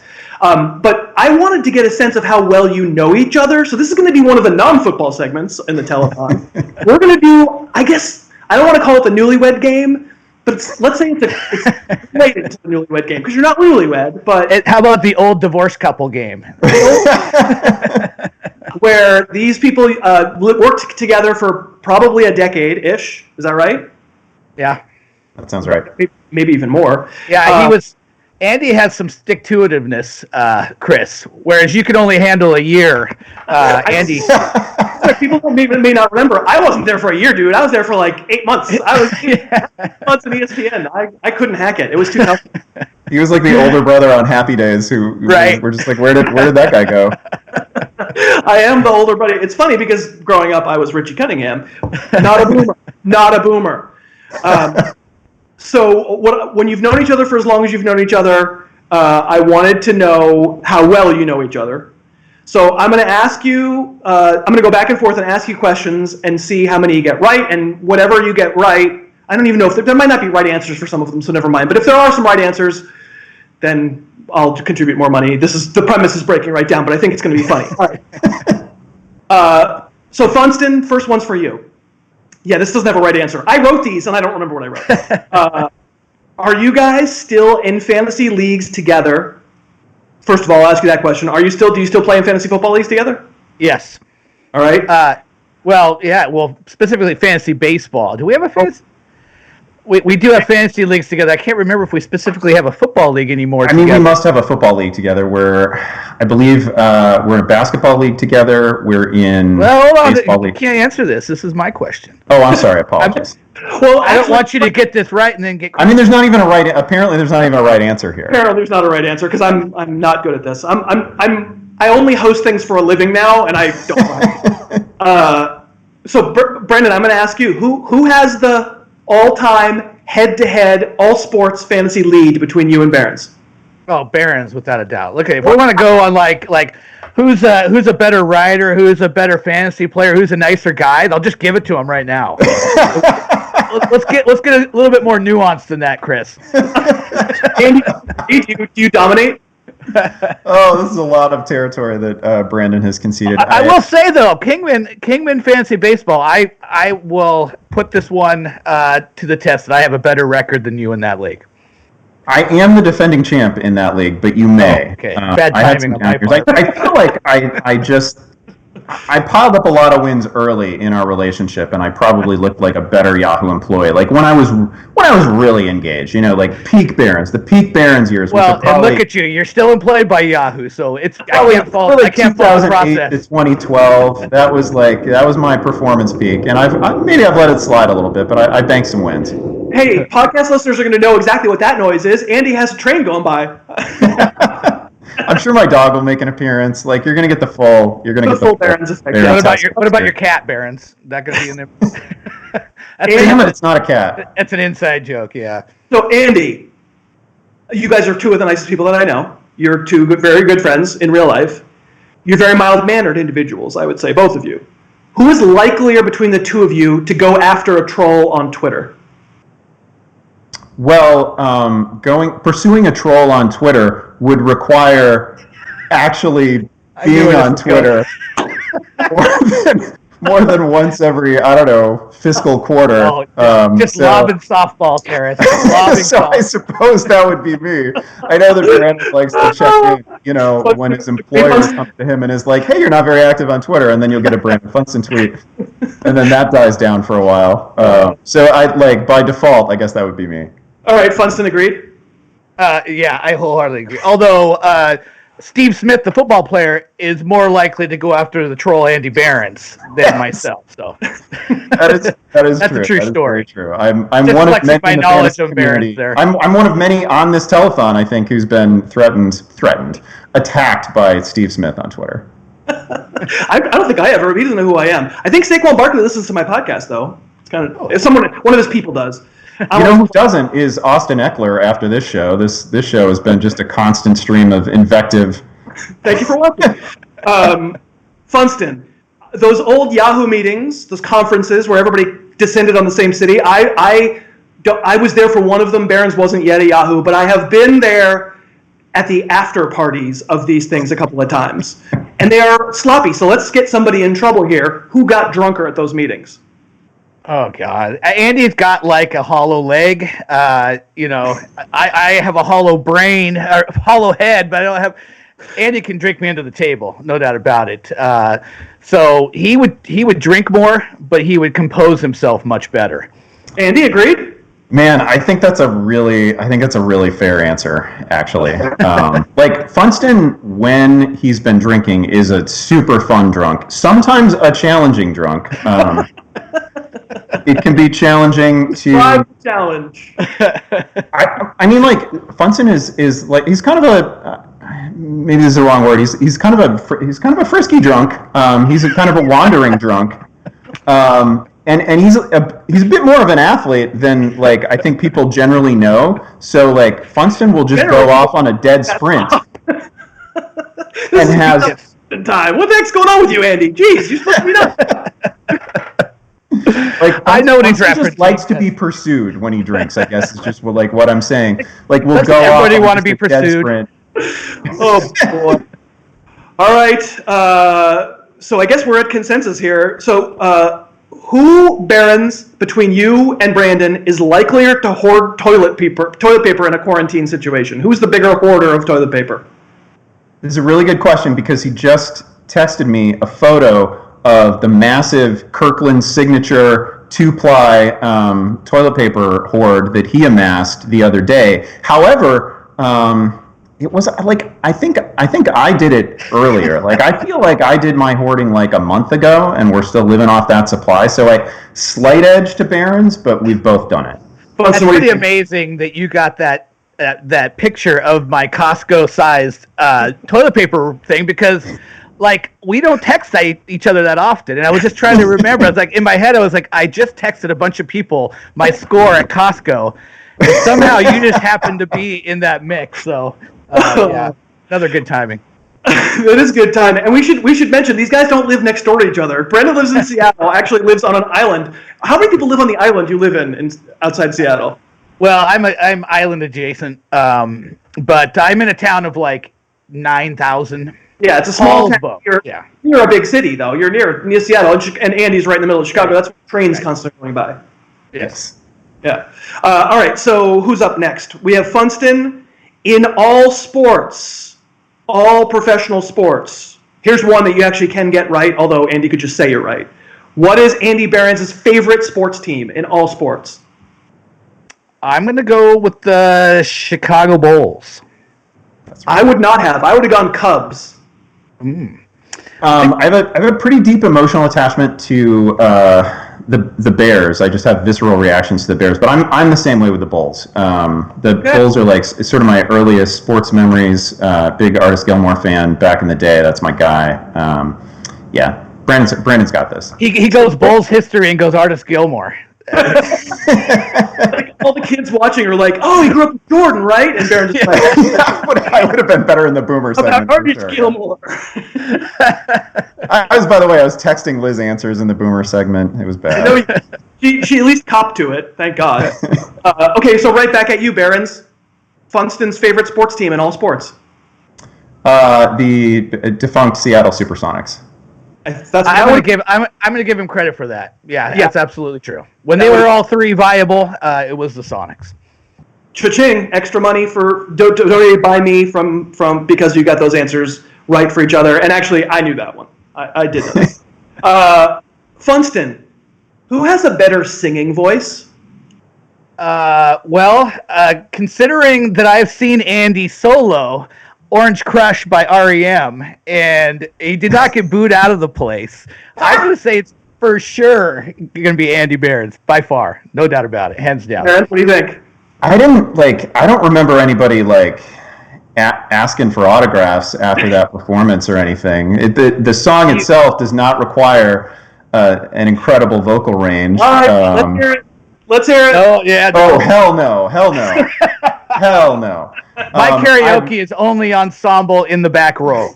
So I don't think I've heard you sing. Why don't you give us, 30 seconds? I told you, I'm only ensemble in the back row for a reason. So no one can hear me. I guess by default it's me. You've got your Sprite. You've got your. Because you'll never hear the angelic voice of Brandon Funston, apparently. Behrens, the fantasy football player you best remember Brandon making the best call on, and since you have known him. Oh, wow. Has Brandon made a good call since I know him? Nothing out. That's a really good question. Shoot, it's got to be. I don't want to go with like a hometown call, although Russell Wilson would probably be a good answer here. I would love to go deeper than that. You derailed the show, Chris. Yeah. Did he make the call in Wilson's rookie year? That's a pretty great call. I feel like there must be an answer. It wasn't a great rookie year, though. You don't make yourself as synonymous with like athletes as Brad does. Like Brad's in on a guy and like suddenly that guy can't. I'm going to be the outlier on a guy, and I'm going to let everybody in America know that. Yeah. Like Brandon Jacobs is never going to shake the stink of Brad Evans, right? Like it's just part of his. It's just part of. To be fair, I can't remember anything specific for you. Although you had some tough bullish Jay Cutler years. I do remember. Good. I mean, dude, why did I ask the best? I just should ask the worst. Go ahead. Exactly. You probably should have asked the worst, but I guess I'll go Russell Wilson on this. Sure. Yeah. I mean, I was going to ask Funston the same question, but I think Jay Cutler just sealed it. Let's move on. All right, so Funston, I'll ask you this question instead: is Behrens more of a Westworld guy, or is he more of a cousin Josh Tiger King guy? Ooh, I'm going to go, since he was, we were kind of kindred spirits with Game of Thrones. I can see some world building in Westworld, so I'm gonna go Westworld. I mean, it's 100% Westworld. If you say Tiger King, Behrens, you're lying. I do have to say that Tiger King is the single piece of culture that is like keeping me emotionally and psychologically together right now. I've really enjoyed it. My daughter is now watching it, and so I'm going to watch it again and pick up all those little Easter eggs that I didn't catch the first time, right? And of course, it's so relatable for me. It's so like my life. So much like gay tiger tamers, yeah. I mean, like I should say Westworld, but I can't. Like I've really enjoyed Tiger King. All right, I accept that Brandon gave the wrong answer. I just saved money. What am I going to fight? I don't want to fight. All right, Behrens, is Funston, and it doesn't have to be, it's like the type of person that he is, not so much like these particular things, right? Music. Is he more of a Strokes kind of guy? Is he more kind of like a Billie Eilish kind of guy? Oh, I'm going to go Strokes there. Thank God. Thank God. We bring up Billie Eilish in our house all the time with my kids about just like, the rain cloud that just follows you around, it's like, oh, she just makes me sad and depressed every time I see her. So yes, definitely the Strokes. I think that was where I was headed there as well. I believe I circled that beforehand, that you're not on the bleeding edge of what the kids like musically, let's just say. I'm just going to go on a limb. All right, lastly, Lastly, who retires from this stupid job first? or is the right answer me? Spoiler alert. Let's take me out of it. Who retires first from this dumb job? Is that for me or is that for Brandon? Both. You can go first. I think it's Behrens. You don't think it's Chris? I think it's Chris. Is Chris involved in this? But if we take me out of it, it's definitely me. But well, I just Behrens got he's got All the Way, the Fast and the Furious or Furriest. He's got another thing that he can kind of leapfrog to. I'm kind of all pot committed on this fantasy thing. So, Behrens' wife's a lawyer. Like he's got he's got idle time in front of him if he wants it. What do you think, Behrens? This is actually probably fair. I have a few exit ramps if I choose to take them. That's right. He's empty nesting right now. You do have exit ramps. I was, and then Well, trust me when I tell you that your exit ramp is my exit ramp is everywhere I look, baby. I'm Thelma and Louising off this bad boy. I am. The right answer was me all along, clearly. I hope you guys had fun. You guys are good sports. Thank you so much. It's a great cause. And, of course, I love you guys. And I'll talk to you guys soon, okay? Loved it. Loved talking to you guys. And thanks for doing this, Chris. It's awesome. You got it. Thanks so much, Chris. This is really an awesome cause. Of course you're the one to do it. Of course I am. Thanks, guys. The next guest, I'm going to save announcing who it is because it is going to be very exciting, I think, for a lot of people who love my podcast. But while we transition here and we get this next gentleman up on the horn, let me, once again, with this, Dave, we're full screen, yeah? Yeah, we're good. I just want to, you guys have been incredibly generous, and I can't thank you enough for how generous you are, but if you haven't given yet and you can, or if you're just tuning in, this is a great cause. It's Feeding America. We've raised, I don't know, I probably can look it up myself right now. We've raised $8,600, which is amazing. Never anticipated we would get that much. Keep going. Let's keep going. We're helping out people.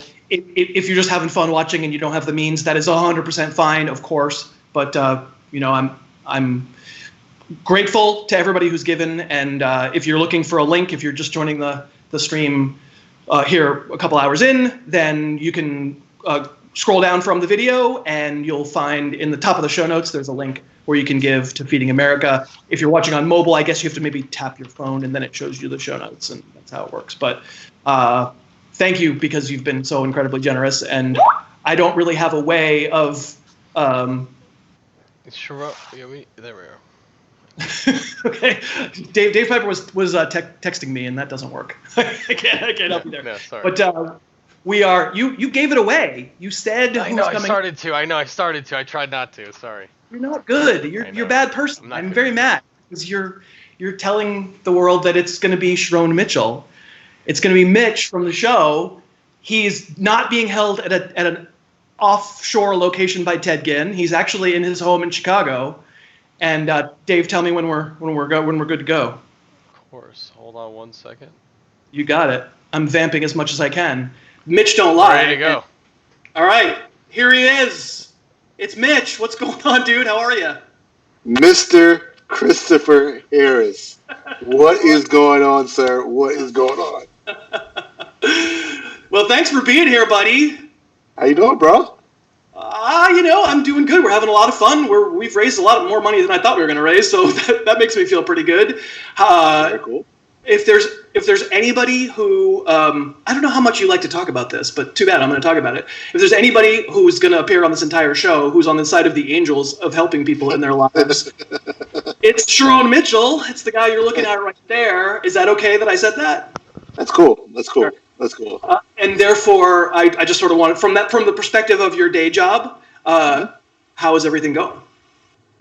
Things are going well, man. We're trying as hard as we can. Obviously. So I work in criminal justice reform. So, the COVID virus is gonna hit lots of places hard, and jails and prisons are one of them. So we're trying to ensure that we get as many people out as we can safely. So we've been talking to leadership, whether it be the governor's office or whatever, talking about how we can save some lives. So it's been a fight, but we're making it happen, man. We're just happy to be alive, happy to be blessed, happy to be in a warm home. I hear you, man. And everybody in your life is okay so far, hopefully? Yeah, everybody's great. My wife's great. She works at a hospital, so she's going back and forth from that. But everybody's doing good, man. So we're super blessed to be all safe and sound. Good. Well, I'm very happy to hear it, and of course, happy to have you do this. You are beloved by the people who are watching right now, and I know that a lot of people are unbelievably tickled to have you. And people follow Mitch on Twitter at Mitch Don't Lie. And also, we're friends on Facebook. And so what gave me the... What's that? No, go ahead. Okay. What gave me the idea for this segment, in which you and I are going to talk music, was I saw some posts. By the way, your post today was fairly... About the 10 things that... Can you describe the 10 things that you think are overrated in music? So I'm a big hip-hop fan. So the 10 things that are overrated, and 7 out of 10 were Tupac. Yeah. That was what I liked. One Tupac, 3 Tupac, 4 Tupac. Yeah. Right, I'm not the guy to tell. I'm not the biggest hip hop guy, so I'm not the guy to tell you that Tupac is great or not great. But I just like the post. But what gave me the idea to do this was, you're a lot savvier about what kids listen to than I am, and I don't know what that. I mean, you're younger. So you got that going on. That's true.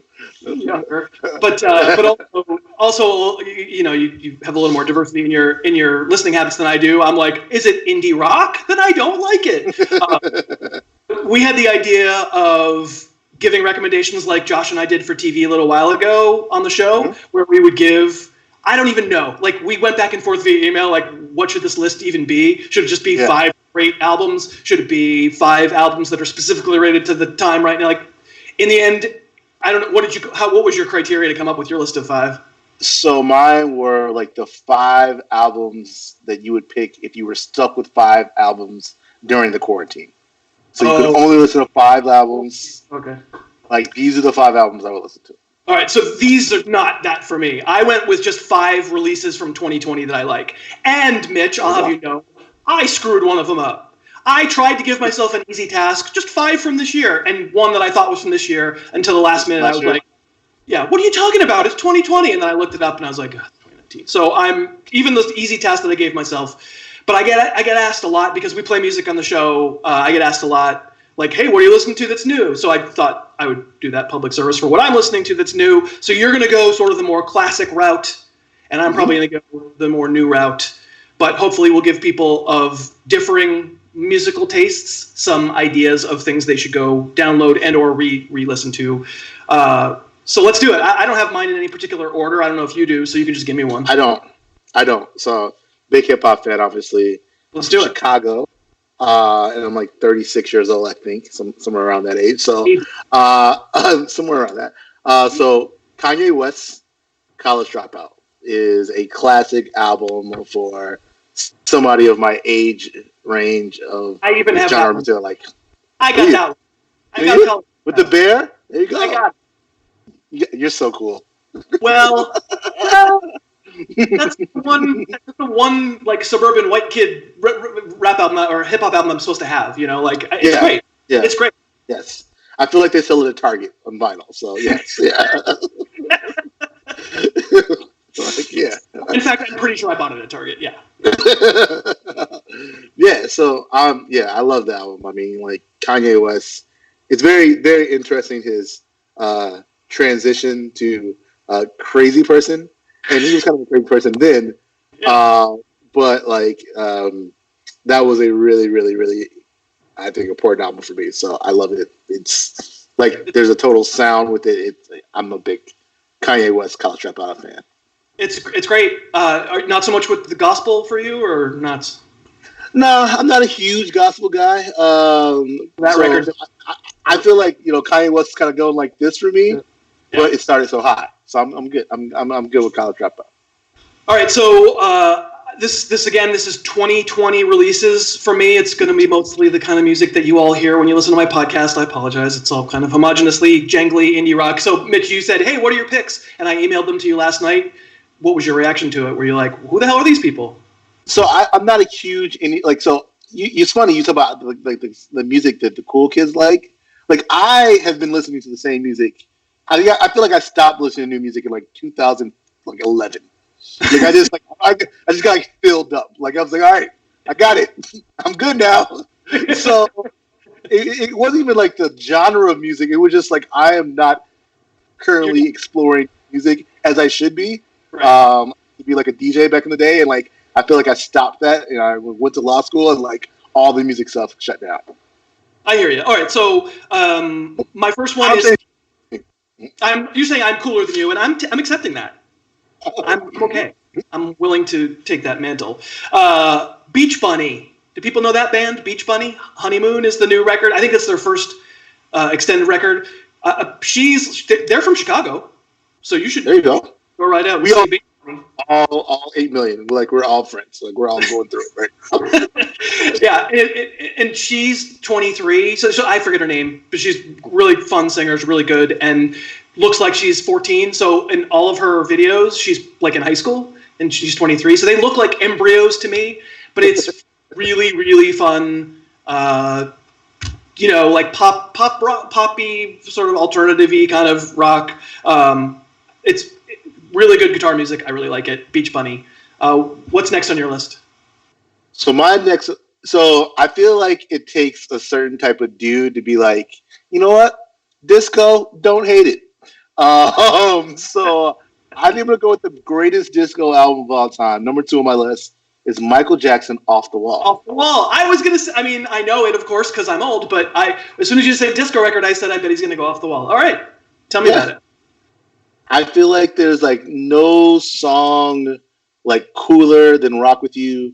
Like there's no song like more like exuberant than Don't Stop Till You Get Enough. Like there's no like song like I don't know what's else on that album, like Sexier Than I Can't Help It. Like it's just like Michael Jackson's like first adult album. Like I can get down with disco. My wife loves disco. So yeah, it's weird, but I like it. It's my favorite record.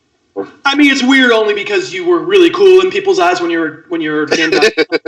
Now people are like, "You're doing what now? Isn't that like 100 years?" So I have played Hop Along, the band Hop Along, on the podcast. I think twice. They're great, and they have a record that I'm not picking because it's not from 2020, but it's called Painted Shut. That is one of my probably 5 best records of the decade that just ended. But the lead singer is named Frances Quinlan. And she has the greatest voice in music right now, I think. I mean, of course, that's a stupid thing to say because a lot of people have good voices, but her voice is really distinctive. Once you have heard a Hop Along song, you know her voice, and then she does this new record that's called Likewise. It's not Hop Along. It's not the same kind of music. It's a little more sparse. It's a little more her. It's probably a little poppier. It's still great because her voice is absolutely amazing. Frances Quinlan, Likewise. I think we're going to find a way. People are probably like, awesome, dude. I'm not going to remember you said any of these. I think at some point we're going to make a list of all the lists that everybody did and put them in the show notes once we're not live anymore. But Frances Quinlan, Likewise. All right, give me another one. Okay, speaking of pop music, speaking of women with great voices, I'm going with MIA Kala, 2010.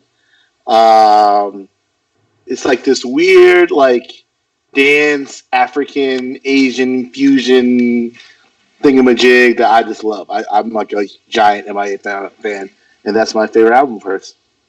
Okay, I don't know it. Okay, well, you should listen to it. MIA. Well, I will. Do you know who MIA is? You probably know who she is. She's like a I think she's Asian. Or she may be Sri Lanka. I don't know. She was very popular. I don't know. Okay, there you go. Well, it's one of those things where this is the point. If you weren't live, or if you had a giant production truck, you'd go, "All right, let's hear a clip." And we're like, I don't really have that. Paper planes, yeah. Right. Yeah. I could quickly download it on my phone and be like, let's put it next to the computer. Yes.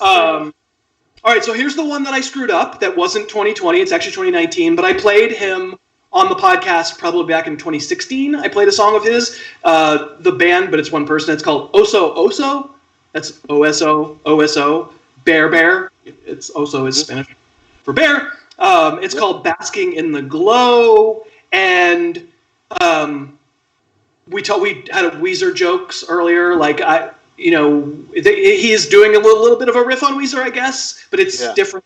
But there's some overlap there. I think if you listen to Oso Oso, you'll be like, oh, cool. This is Weezer adjacent and very cool songs and friendly ear listening. Okay. Friendly ear listening. How's that, Mitch? Can you tell I'm That's 2 hours great. through it? That's great. Listen. Author extraordinaire. All right, fourth on your list. Fourth on my list is The Roots, How I Got Over. Okay, so people know The Roots, right? And I know that record too. I don't feel nearly as stupid as I thought I was going to feel during this segment. There you go. I have to say. Look at you, yeah. So I feel like it's not like The Roots, like maybe it's the most critically acclaimed record. I think it's like not the most rootsy album. That's right. I like they're not any like the thing about it is like they're not like a lot of standout songs. It's like one of those old school records where it's like you just put the record on and like it's the sound that leads, not like specific songs. So I'm a big How I Got Over fan. Yeah, the Roots are absolutely fantastic. That's a '90s record, right? Isn't it? It's 2000. No, it came out like 2011 or 10. Oh, jeez. You might think about another one then. I have it, man. I mean, they've been around for a long time. Yeah, it's like their 10th album. I mean, it's like, it's like well into a Roots lore. Yeah. Well, I screwed that up, but I was trying to look cool. I have that record. I could prove it. Should we scroll down to my phone? I trust you. You got this. Jerk. All right. What do you got next? I almost had Ted Ginn on this show. Don't do that. I'm dealing with too much of my life right now.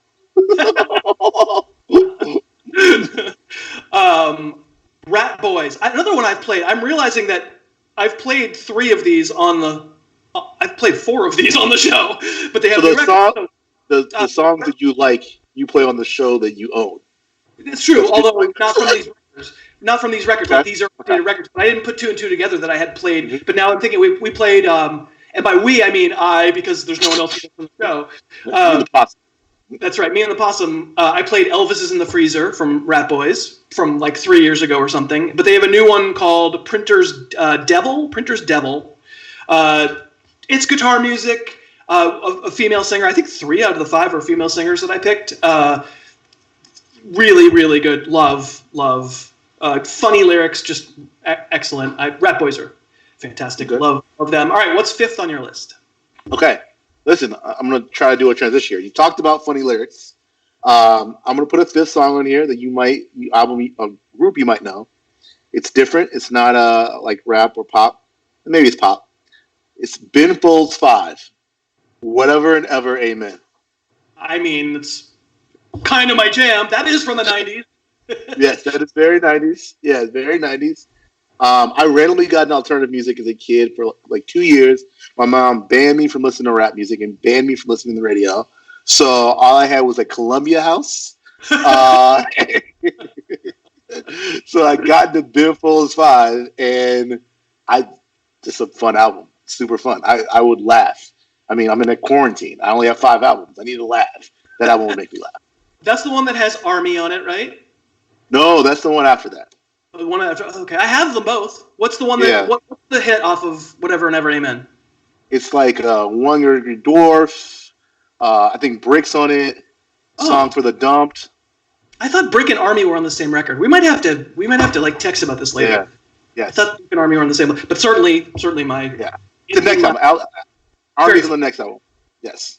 Very, very funny. Absolutely. Okay, lastly, probably my favorite band making music right now, another jangly independent rock. So almost like alt country in a way, with a little bit, if people want to look up the backstory of why they didn't make music for a while, feel free. I'd rather not indulge here. It's Pine Grove, another one that I have played on the show. I played a song from this new record back in January, I'm pretty sure. The record's called Marigold. You really can't go wrong with Pine Grove. It's one word. Again, they look like embryos to me. They're all tiny, tiny children, but they're really, really talented. And I'm, just appreciative of non-corporate creativity, no matter what genre, frankly, whether it's hip hop or rock or whatever, stuff that doesn't sound like everything else. And I think just generally we've probably come up with a bunch of things that don't sound like everything else, and Pine Grove certainly is.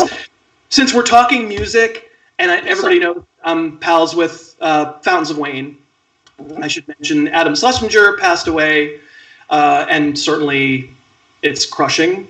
Fountains of Wayne, one of my favorite bands, and I consider myself a good friend with Chris Collingwood, the lead singer from that band. I met Adam, but I didn't really know him very well. But it brings it all back to why we're here. It's a terrible thing.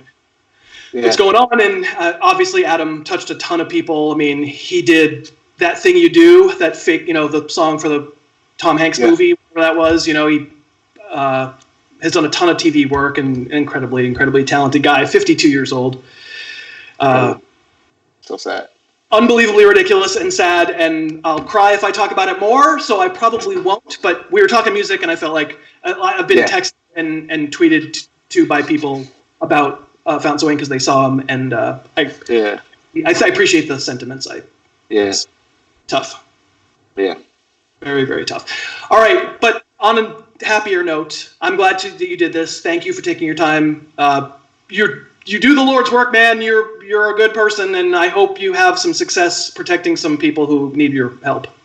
Well, thank you so much for raising money for folks, man. Like, this is gonna be really tough for everybody, but I feel like I'm really, really happy that there's so many hands on deck.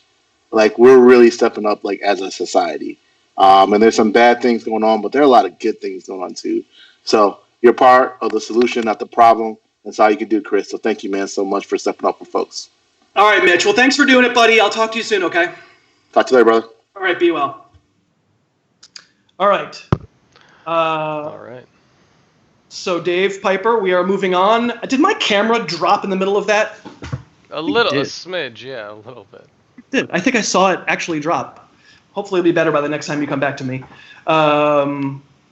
So Dave Hewitt, thank you, Dave Hewitt, for keeping track. And he lets me know that we are almost to $9,200. Unbelievable. This has gone much better than I ever thought it would have. But I guess I'm not surprised because it is a great community. Liz said that right off the top, and it is a fantastic community. And if you're still thinking, if you're joining us now and thinking that maybe it's a great time to give back a little bit to Feeding America, that would be fantastic. You can find the link in the show notes. It should be tacked to the top of the show notes. And boy, we appreciate it. It's fantastic. I don't know how many people have stuck with us. What time is it on the East Coast right now? It's 10 o'clock on the East Coast. So it's been 2 hours of me running my yammer. And God knows we need more of that in the world. But thank you. Thank you very much. And Piper, are we good? No, just a second. All right. Almost. We're going to have another duo. This is going to be our last duo of the evening. We are going to get back to some football, but it's going to be a little different. It's not going to be me asking advice so much as pulling information out of two, let's face it, unbelievably smart and distinguished fantasy football experts. And I know they both are they ready to go? And they are both ready to go. All right, so it is Jamey Eisenberg and it's Denny Carter. Thank you, boys, for being here. How are you, Denny? How are you? I'm doing well, and thanks for having me on. Hi, Jamey, and I just want to say, Chris, thank you. I appreciate everything you're doing tonight. This is a great cause to raise money so that I can finally get a haircut. I think that's a great thing. I appreciate it. Denny, another person whose day job, it makes him sound like more of an a-hole than he actually is, because he's also on the side of the Angels and his day job. Would you like to talk about what your days are like, my friend? Well, my days are like, I do a lot of writing and editing on healthcare, politics, whatever may come down the pike. So just basically justice issues, and so it's been a busy time. It has. Thank you for doing what you do. I appreciate you very much. And Jamey, you're just a football guy like me. We're not like special. How are you? No, not special at all. Denny certainly is sounding a little bit more of an angel, like you said, than me. And I'll speak for myself. So no, I'm doing good. Chris, like Denny said, thanks for having us on. This is a great cause that you're doing, and hopefully we raise some money here tonight. Yeah, absolutely. And is your family doing okay? Family's doing well, thank you. I hope the kids would be asleep by now, but they're still running around screaming a little bit. We had to negotiate times to figure out when everybody could come on, and Jamey was like, "Listen, the kids are going to be asleep. If we could do it at 10, that'd be great." I'm like, "Dude, we're going to be going all night. Cool, let's do it at 10." And they're not sleeping. You're in Florida. They're not sleeping. No, they're trying, but no. Well, I'm glad to hear everybody's okay. So, Denny, you're in Maryland. I am. I'm in the only legitimate state in the union, on the only legitimate time zone. I'm sorry to the West Coasters. Well, I'm kind of a West Coaster now, so yeah.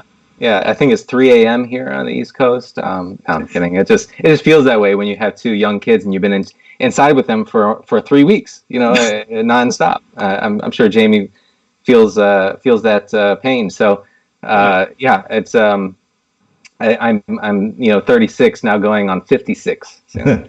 Yeah, the next telethon we should do, Chris. I'll take the reins on this one. Is just for teachers, because what we're going through homeschooling kids right now, teachers do not get paid enough.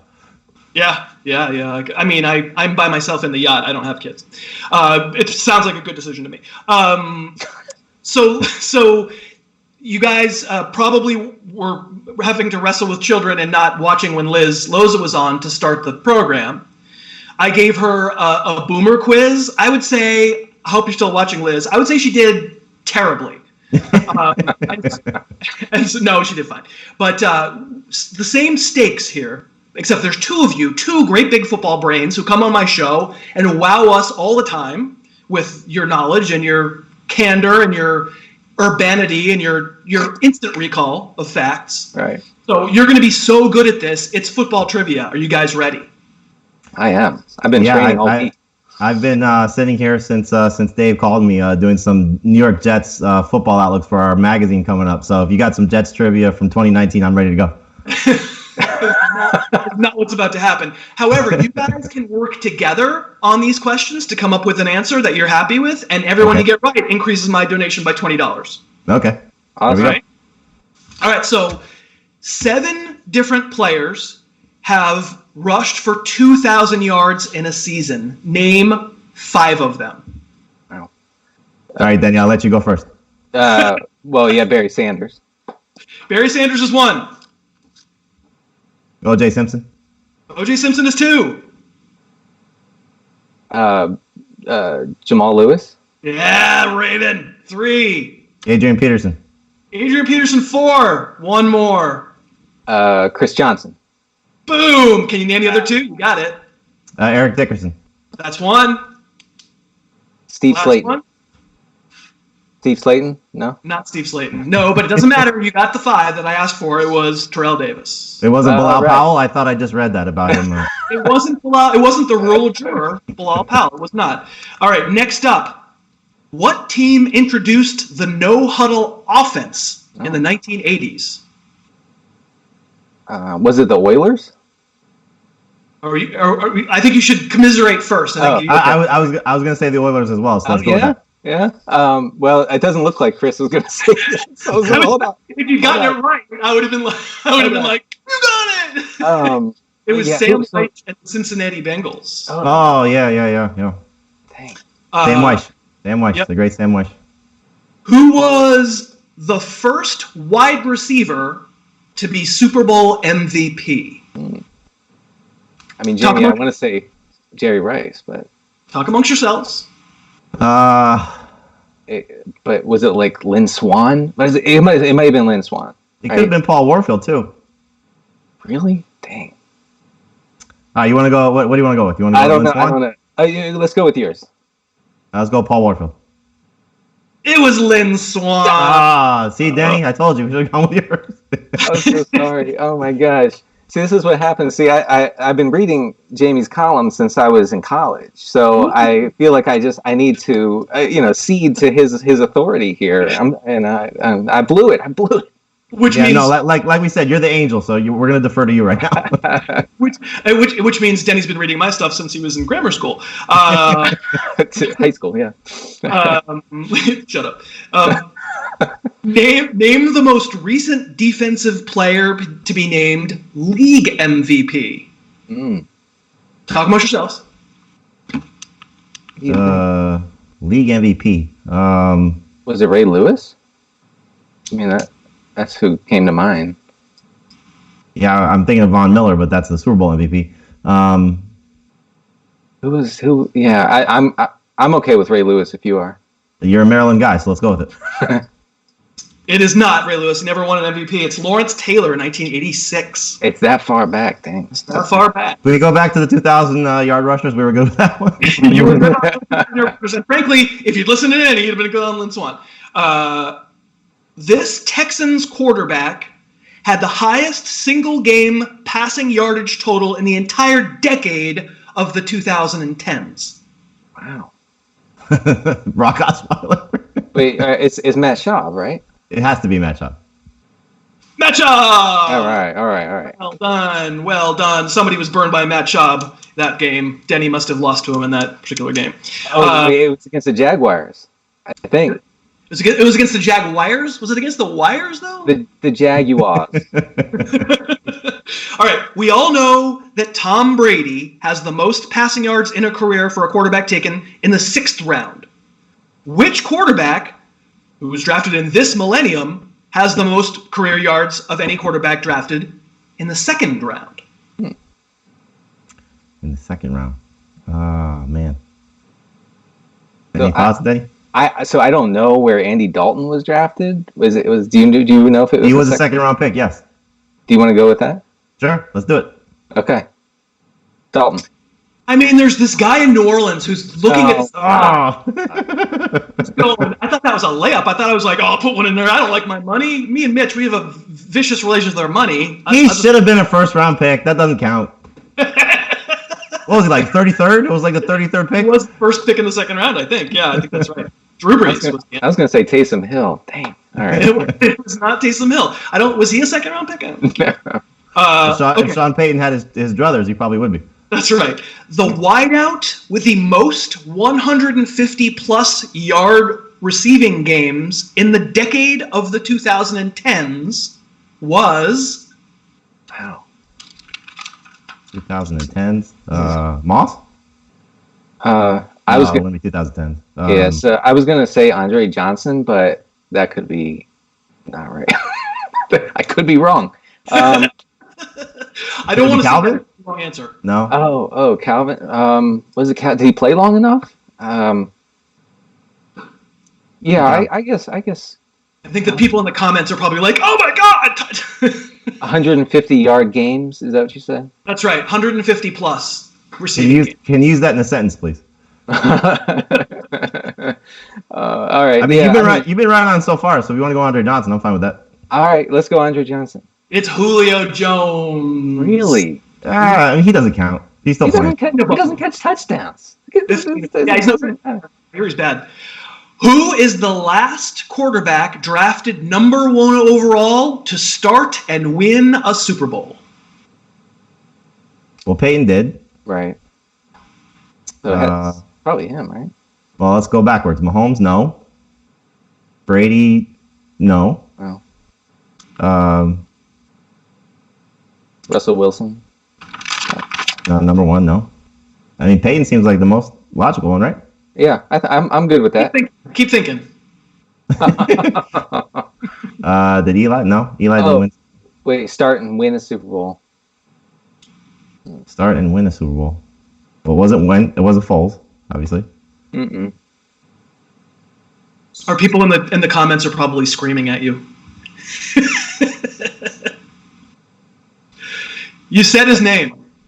Oh, really? Is Eli or Peyton? Eli Manning. Eli. 12, the last number 1 overall pick to start and win a Super Bowl from quarterback. I'm giving you $20. You said his name. I'm not giving you $20, but I'm donating 20 more. Wait a sec. So when did Peyton win his? But Peyton was not the number 1. Wait, I don't understand. What? Yeah, Peyton was sooner than Eli, or more recent than Eli. Oh, you're right. I screwed up. Yeah. Right. Sorry. You're right. Now everybody in the comments is going, idiot. It's Peyton Manning. Sorry, my mistake. So either way, we gotta double check all these now. I think it's Paul Warfield. Paul Warfield. Did Paul Warfield play in a Super Bowl? Okay, who's the last number 1 pick in the entire draft to both win a Heisman and a Super Bowl. This is hard. Dang. And I will give you the hint of it is not this millennium. It is not. Heisman and a Super Bowl. I was going to say Reggie Bush, but I guess that's not right. Not this millennium. Oh, I know. Wait, didn't Reggie win? Well, no, it's Desmond Howard. Let's go with it. Yeah? I'm not saying first round, I'm saying number 1 overall. Oh, number 1 overall. You're right. Oh. Although, based on my performance on the last question, I understand why you don't trust me anymore. Man, I was really psyched about that. Number 1 overall and win a Heisman and Super Bowl. So Heisman. This is the hardest question I'm asking you. I thought maybe you'd sort of it's one of those things you kind of either know or you don't. I haven't watched college football since the mid '90s, so I don't know. I mean, it's even older than that. I'm cheating. I'm looking at the comments. Somebody said Jim Plunkett. Let's go with that. It's not Jim Plunkett. It's George Rogers, running back from South Carolina who played for Washington. In the 80s. I mean, you can't end on that note. No, it's not. I'm not ending. That was hard. That was the hardest one I'm asking. I got more. Okay. All right. Speaking of running backs going number 1 overall, since 1986, only one running back has been drafted first overall. Name him. 86 first overall. Man, any thoughts, Denny?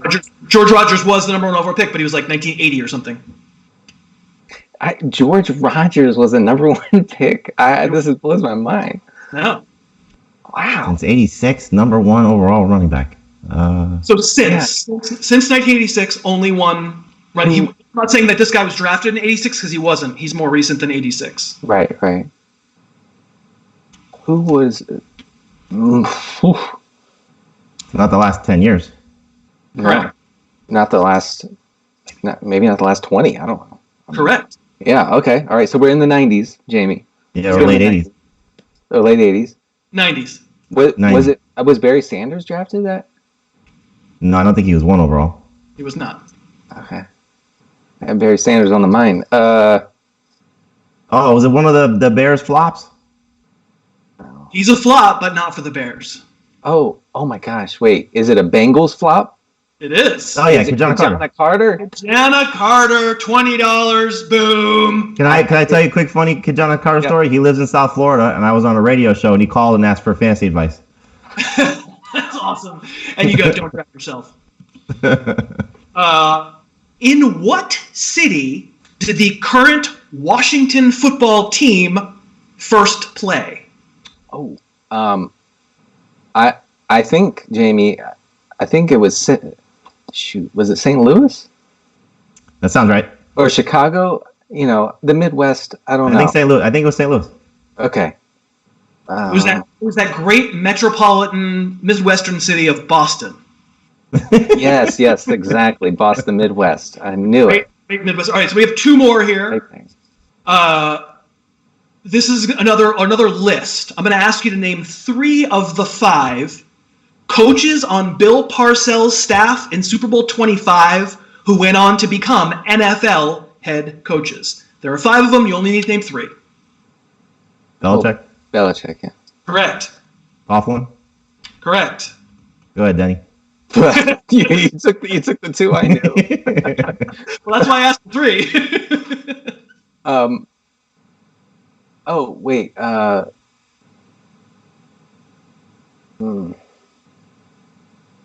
Who's the guy who was the head coach of? Oh man, I forget. Who was the head coach of the Giants like in the early Eli years? Not Coughlin. After him. After Coughlin? Yeah. Well, who am I thinking? After Coughlin was the guy who benched Eli, right? Oh. Packer. Oh yeah. Who was on that staff? It was Coughlin, Parcells, Belichick. Was Sean Payton on that staff? Sean Payton was not on that staff. One of them, yeah. I mean, one of them coached the Giants. Right, that's what I'm thinking. I can see him. He has a white mustache. Gilbride? No, he wasn't. But he did have a white mustache, but it wasn't him. Ray Handley was the Giant coach. Romeo Crennel. Really? I didn't know that. And Al Groh. Oh man, Al Groh. All right. By the way, I think on the Manning one, I think the wording may have tripped us all up, but I think I actually was right on Eli, because the question was, who's the last quarterback drafted number 1 overall to start and win a Super Bowl? In other words, it was a draft question, and Eli went after Peyton in the draft. Oh, last number 1. I got you. But you still got the 20 because I obviously am a terrible MC, obviously. All right. But you look good, though. You look good. You do. I do look pretty good. That's a good point. Last question, and I can't imagine you're going to get this one wrong. What 1980s sitcom did Jim Harbaugh appear in? Oh, was it? It was Saved by the Bell, I believe. Are you familiar with this, Jamey? I don't remember him on Saved by the Bell. I was going to say Married with Children, but... Oh, yeah? Jeez. But I'll go with you. Let's go Saved by the Bell. Yeah, I think Saved by the Bell, yeah. Correct. Yes. Another $20 to charity. Yeah. See, and that's you totaled $100 extra from me to charity. Gentlemen, I put you on the spot with trivia. It's funny, Jamey wrote me an email today saying, I'm really bad at trivia, but go ahead, you ask me questions. You weren't bad at all. You were great. Oh, yeah. Well done. Thank you guys so much. Jamey, you guys are doing podcasts right now still? We're doing everything, trying to, our network, CBS Sports HQ, so lots of time to fill. So we're doing a lot of fantasy football today on CBS Sports HQ as well as our podcast, yes. Okay, good. So people check out Jamey there. And Denny, are you guys doing Living the Stream? I do a twice weekly podcast on the Living the Stream Patreon page. If folks want to check that out, I'm also going to break down every field goal of 2019. I'm gonna grind that film soon. That's truly my dream. That is really, everybody knows how much I love kickers. And when this is all over, Denny and I are going on tour with our trivia challenge here. So that's right. I'll see you then. I thought you guys did great. I'm sorry for the George Rogers question, but otherwise I think you were in the neighborhood almost. Well done. Please be safe. Take care of your families. I'm glad to hear you all doing well. I'll talk to you guys really soon. Okay. Thanks, you too, Chris. Thanks for doing this. Okay. Bye. Okay, we are cruising along. I have a text here. I have to see who this text is from Dave, are we in full screen mode? Yeah, we're good. We just broke $10,000, Dave Hewitt tells me. We just broke $10,000 donated to Feeding America. Thank you, everybody, so much. I don't think we thought we were going to get that much, and yet we didn't really have any frame of reference. Let's keep going. If you're just tuning in now, we're had a great time, and I hope that we can entertain you a little bit more. We have, I think, 3 more segments for you, so plenty more to come. And if you're looking for the place where you can donate, scroll down. You'll find in the comments a link to going off to Feeding America, and they're a great charity, and they have a coronavirus fund that's specifically taking care of the people who are most in need right now, who need food. And I feel like we've done some great work here, and that's very much appreciated by us. I am tired, but I'm going to keep going. I've been talking a lot. You ready to go? Ready to go. Patrick Daugherty from Roto World. It's RotoPat. Hi. I've got one of the coveted post-bedtime slots. I'm really excited to be here. And you've got Powerhouse. Denny Carter, Andy Behrens, they're my fierce rivals. I know. But just amazing people and amazing group. Very, very privileged to be a part of it. Well, I saw you guys all talking trash on Twitter about your respective appearances and comparing who got the best time slot and who, it seemed very angry. You just all very angry. Yeah, they didn't know that I had first choice. I could have come on anytime I wanted. And I'm just the world's best father, obviously, so I do it after my kids are asleep, after my wife's had all the help she needs. So, yeah, that's why I'm Team 1020 Eastern. You are Team 1020 Eastern. Well, I don't know if you heard Jamey just now, but he was like, the whole plan of him going at 10 is he thought his kids would be asleep and they're not. Yeah, that is the thing about kids' bedtime plans. It's kind of why the cliche best laid plans. We got hit in the mouth tonight, too. We had a plan until my son got up 10 minutes after I left the room. So I'm hoping they have that under control. So I'm down. Oh, sorry. How are you occupying yourself during these times of staying home? Well, it's odd because I've been staying home every day for 9 years as a remote employee of NBC Sports and Roto-World. But the difference is, of course, now my wife is working from home. My kids are no longer going to grandma's in the morning, and so we are all here. And yeah, we're very lucky. We're in a very privileged position. I can't complain, but learning how to juggle with my wife still getting to do work, with the kids, making sure we're not just sitting the kids down in front of the TV all day. It's been a struggle, but relative to other people's struggles, we've been very fortunate. So yeah. My struggle is I'm bored today. Like, struggle, right? There are people watching who are having a lot harder time than we are. A lot of people who are laid off or partially laid off who we're just trying to help forget for a little while. And I just said it, so now they're not forgetting. But hopefully, it was a great show for the first 2 hours and 24 minutes, and then Harris decided to open his big mouth, which kind of is a theme in my life. So Patrick, Pat, P, Roto, Charlie Day, Ringo Starr. Charlie Day, Ringo Starr. Could I be any weirder with the topic that I asked you? Because you were like, cool, I'm going to come on Harris's thing and talk football. And I was like, wait a minute. No. Will you come on and talk about TV? And you were like, well, I watch TV. You love it, I think, right? Yeah, it's one of my, I like food, I like sleeping, I like TV, a lot of unique habits, unique hobbies for me. But I never turned down a chance to talk football or culture, though. I would like to think I'm a cultured person, and probably not. But I was game for the topic for sure. So the idea again, so we've talked movies with cousin Josh, we've talked music with Mitch, and we're going to talk TV shows with you. Again, the thought process was people are home and they have to occupy their days, and there's a lot of bad stuff going on, and maybe we could offer some suggestions of series that we really like or liked when they were on. As with the other guys, I didn't really give a lot of criteria. I was just like, whatever you want to recommend that you like is fantastic. If you want to wrap a theme around it, that's great. If you don't, totally cool. Probably some people watching are going to be like, oh, I've seen that. But hopefully we're each going to go back and forth with 5, hopefully out of the 10. If everybody's seen all 10, we've failed. We have failed. My favorite TV show is sports, writ large. So that's been a challenge. That's the worst. There's not even any couch cushion sports. There's no bailout sports right now. That's just the weirdest thing. There's no European soccer. There's no cricket or anything. There's just no escape. I'm a huge expert. I didn't have cable growing up, so I'm a huge expert on 90s NBC sitcoms. If we want to talk about Third Rock from the Sun, News Radio, Veronica's Closet. Do we want to talk about those? No, we don't. And I've seen probably every episode of all of them, but it's been over 20 years. I don't need to really revisit the Third Rock from the Sun. Even though that was an NBC show, so it's just amazing because it was on NBC. Joseph Gordon-Levitt was a little kid, right? He was. Absolutely icon. I've met him. I've met him a few. We have mutual friends. I'm in LA. I hang, man. I've met him. Yeah, Joey Gord. That's where he. That's where he got famous. Yeah. He was like, fantasy what? When I met him, he was like, oh, cool.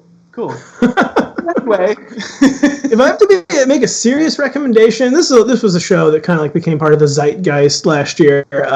Probably by far my favorite show of the past year was I Think You Should Leave with Tim Robinson on Netflix. The sketch comedy series. I don't know if you have watched it or not, but I'm a fan. Of kind of absurdist. It's very very aggressive. It's definitely not. It's escalation humor.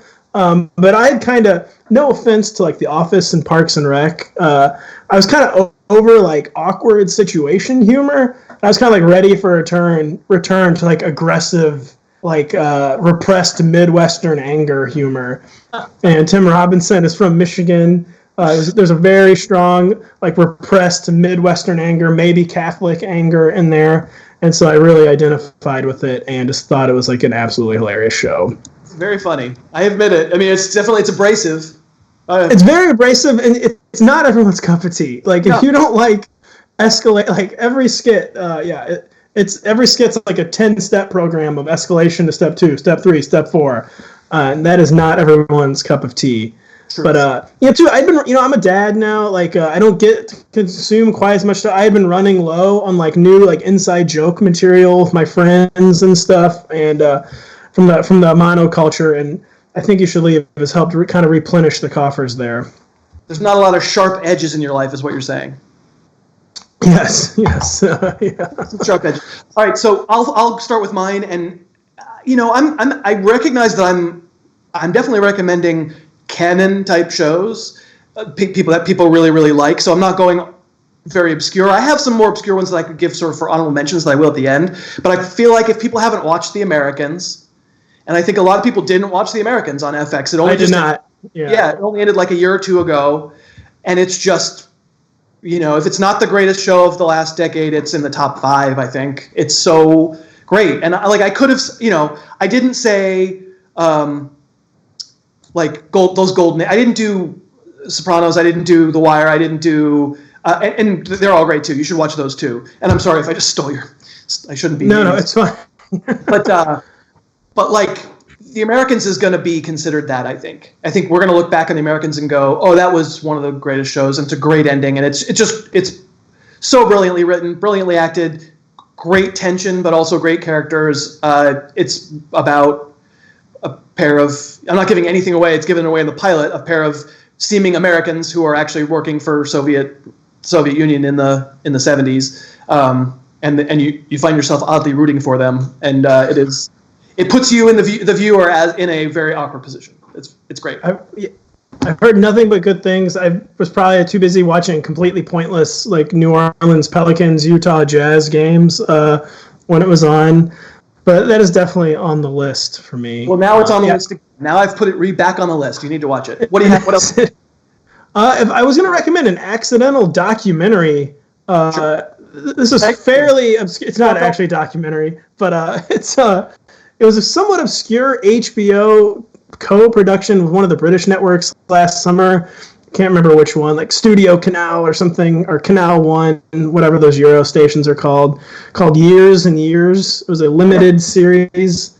It's 6 episodes about basically just the next 15 years in England, or kind of like the Western world. It's fiction, though, right? It's a pseudo-documentary. It's not a documentary at all. I just meant like it's like feels unfortunately real sometimes. Right. And it's very just kind of not subtle show about the current times, but I think that's good sometimes. We're very into subtlety, which, I'm not saying that's bad. I am too, but a very blunt instrument show about kind of like the current times we are living in, and just about like creeping nationalism, like like just the weird technology and everything. And it's not like a very like the most uplifting show, but I just found it to be a very great comment on the modern times, and I feel like not enough people saw it. So Years and Years would be my next recommendation. I didn't watch it all the way through, but I know what you mean. It's so funny, like, do you find yourself, there's so much content on TV and or all the streaming channels or whatever, I'll be like, I really liked that, and then realize 3 years later I never watched the rest of it? Yeah, and not just like so much content, but seemingly so much like actually good content. The ultimate first world problem is that there's too much good TV to watch, and I have not seen a lot of it. So it's one of those. There's only so much time in the world, so I can see why people missed it. But if you're dying for something to watch, I would recommend Years and Years.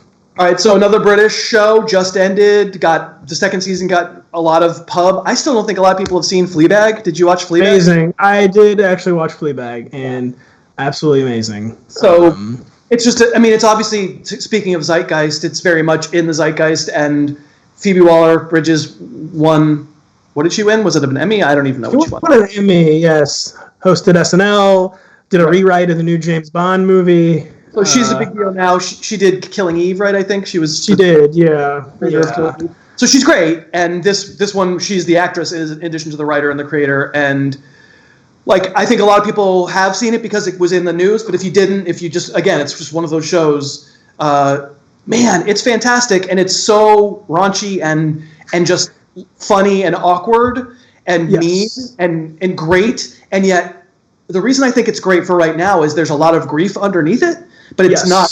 It doesn't wear it on its sleeve at all. It'll every so often it'll punch you a little bit, but mostly you'll just have fun. And I think fun is great. It's serious, but it's fun. Yes, very wry, very incisive. It's kind of like a weird collision of like kind of like awkward humor and kind of like more like kind of some escalation humor. She's constantly getting into situations and making them worse, but yeah, a lot of big undercurrent of sadness, but mostly more triumphant sadness, the right kind of sadness. And you come out of it. You do come out of it. It's not an endless pit. End of the series, you come out of it. And it's just amazingly funny. It's very important. Funny. Just extremely funny. Let's keep it going. What do you have the third on your list? So if we're going to talk about trendy shows, the trendy show that I really got into last year was Succession. I was almost HBO's. You told me you were going to have it on there. I almost started playing the... Yeah. I just... I love just everything about... I mean, like, a lot of people have made this comparison. It's not, like, a good... It is almost kind of like Boardroom, Game of Thrones. A lot of pathos. Hopefully I'm even... is that how you pronounce pathos, even? I'm assuming it is. Yeah, a lot of that, like a lot of family Shakespearean drama. If in Shakespeare everybody was an a-hole. Yes, exactly, and no one is really that rootable. But too, I love too.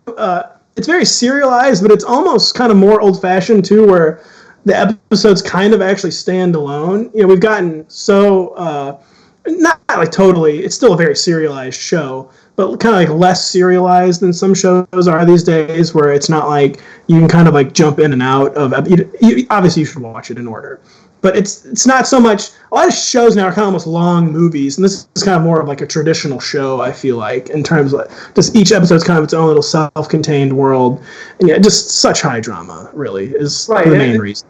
The premise, if people have, I mean, it is a zeitgeist show right now, but if you haven't caught up with Succession, the premise is essentially Fox News, like the Murdoch family of Fox News, like behind the scenes.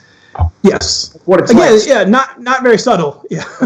But very darkly funny. I'm going to go quicker. Have you seen Atlanta, the Donald Glover show? I've seen season 1 and season 2, episode 1 of season 2 with Alligator Man, and another one of those classic, like, absolutely amazing show, but like you, I loved it, and then just for some reason haven't watched it for like a year. It's just so great. And season 3 is supposed to be coming relatively. I mean, who knows anymore, because everything is delayed. Season 3 and 4 at the same time, if I'm not mistaken. Yeah, I mean, but who even knows? He's a genius, and that show is absolute genius. Earn. I mean, you just love that guy, and what a a-hole he is. Every main character is so funny on that show too, and another show with a big undercurrent of sadness, but like that doesn't overtake the show by any means. Just amazingly funny, and again, very of the moment. Yeah. All right, keep going. You feel like you're watching 21st century America when you watch Atlanta. Indeed. Go ahead. Next. Back to me. I'll dip into the canon, and a canon show I didn't watch the first time around, that I've been very slowly making my way through over like the past 2 years, is 30 Rock. And I don't know if you've watched 30 Rock.